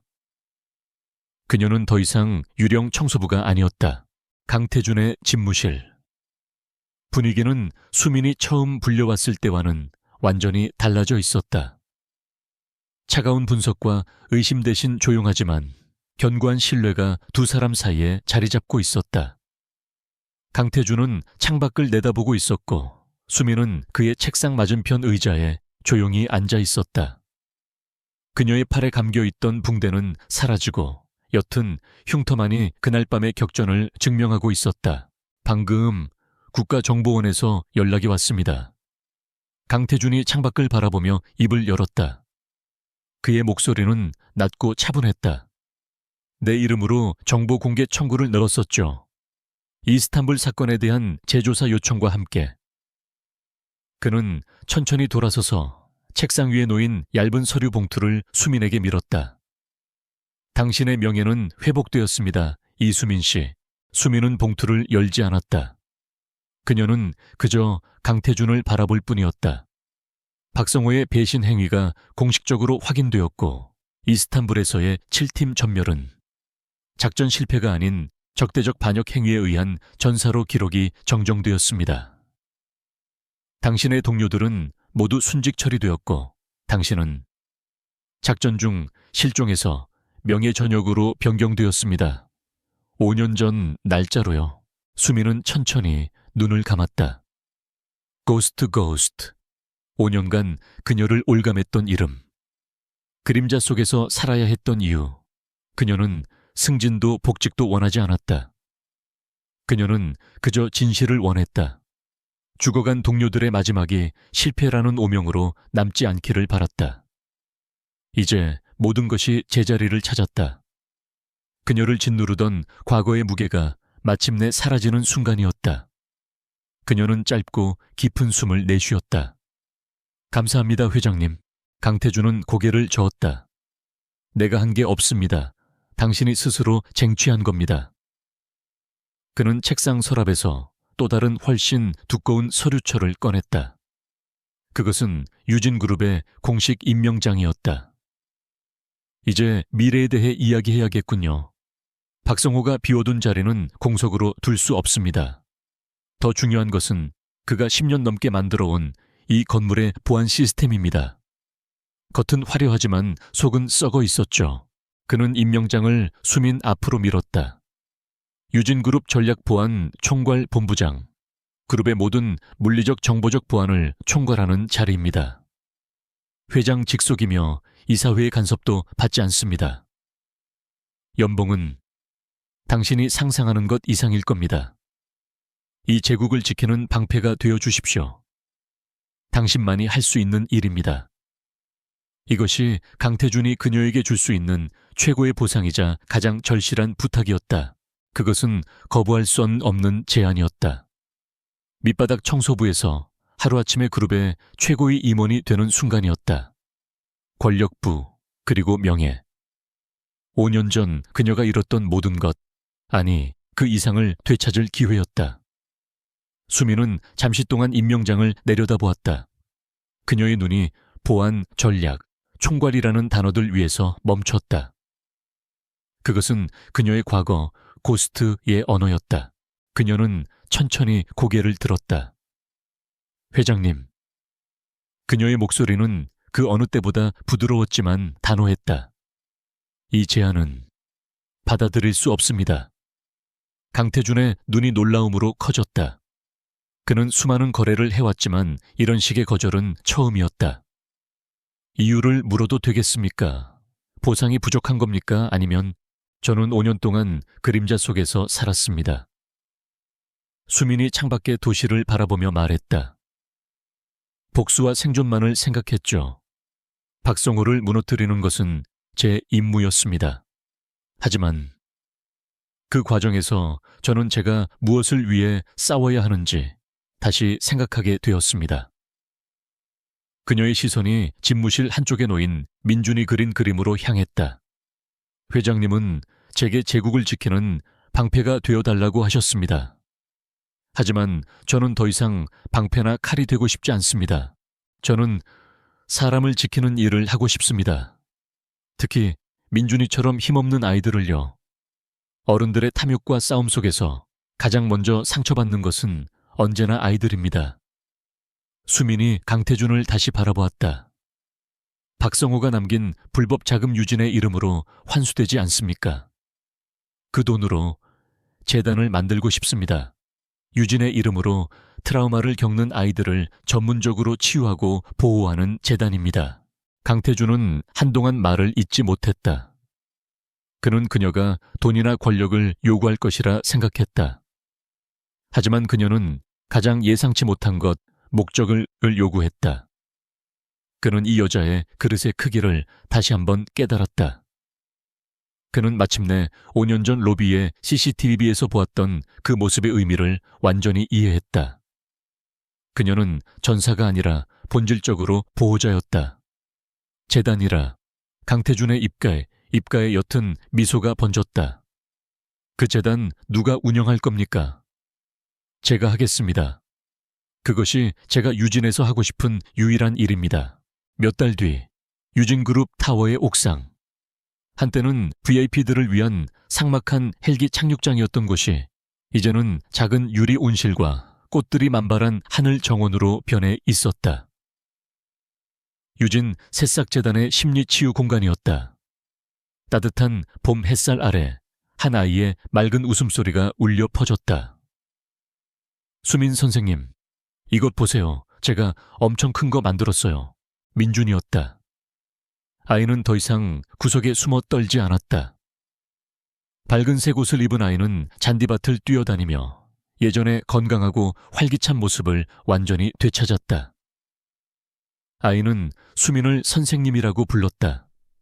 수민은 벤치에 앉아 아이를 바라보고 있었다. 그녀는 더 이상 전투복도 정장도 유니폼도 아닌 편안한 면바지와 셔츠 차림이었다. 그녀의 손에는 작은 비눗방울통이 들려 있었다. 수민이 부드럽게 입으로 바람을 불자 수십 개의 무지갯빛 비눗방울이 피어올라 서울의 푸른 하늘 위로 날아올랐다. 로비의 차가운 대리석 바닥에서 터져버렸던 그 비눗방울들이 이제는 태양을 향해 자유롭게 날아가고 있었다. 민주는 그 비눗방울을 잡으려 손을 뻗으며 행복하게 웃었다. 강태주는 자신의 집무실 창문에서 그 광경을 가만히 내려다보고 있었다. 그의 아들, 그리고 아들을 구한 여자가 함께 만들어내는 평화로운 풍경이었다. 그는 깨달았다. 이수민은 자신의 제국을 지키는 방패가 된 것이 아니었다. 그녀는 그 제국이 나아가야 할 이유이자 심장이 되었다. 강태준의 얼굴에 진심 어린 미소가 떠올랐다. 그는 마침내 모든 것을 되찾았다.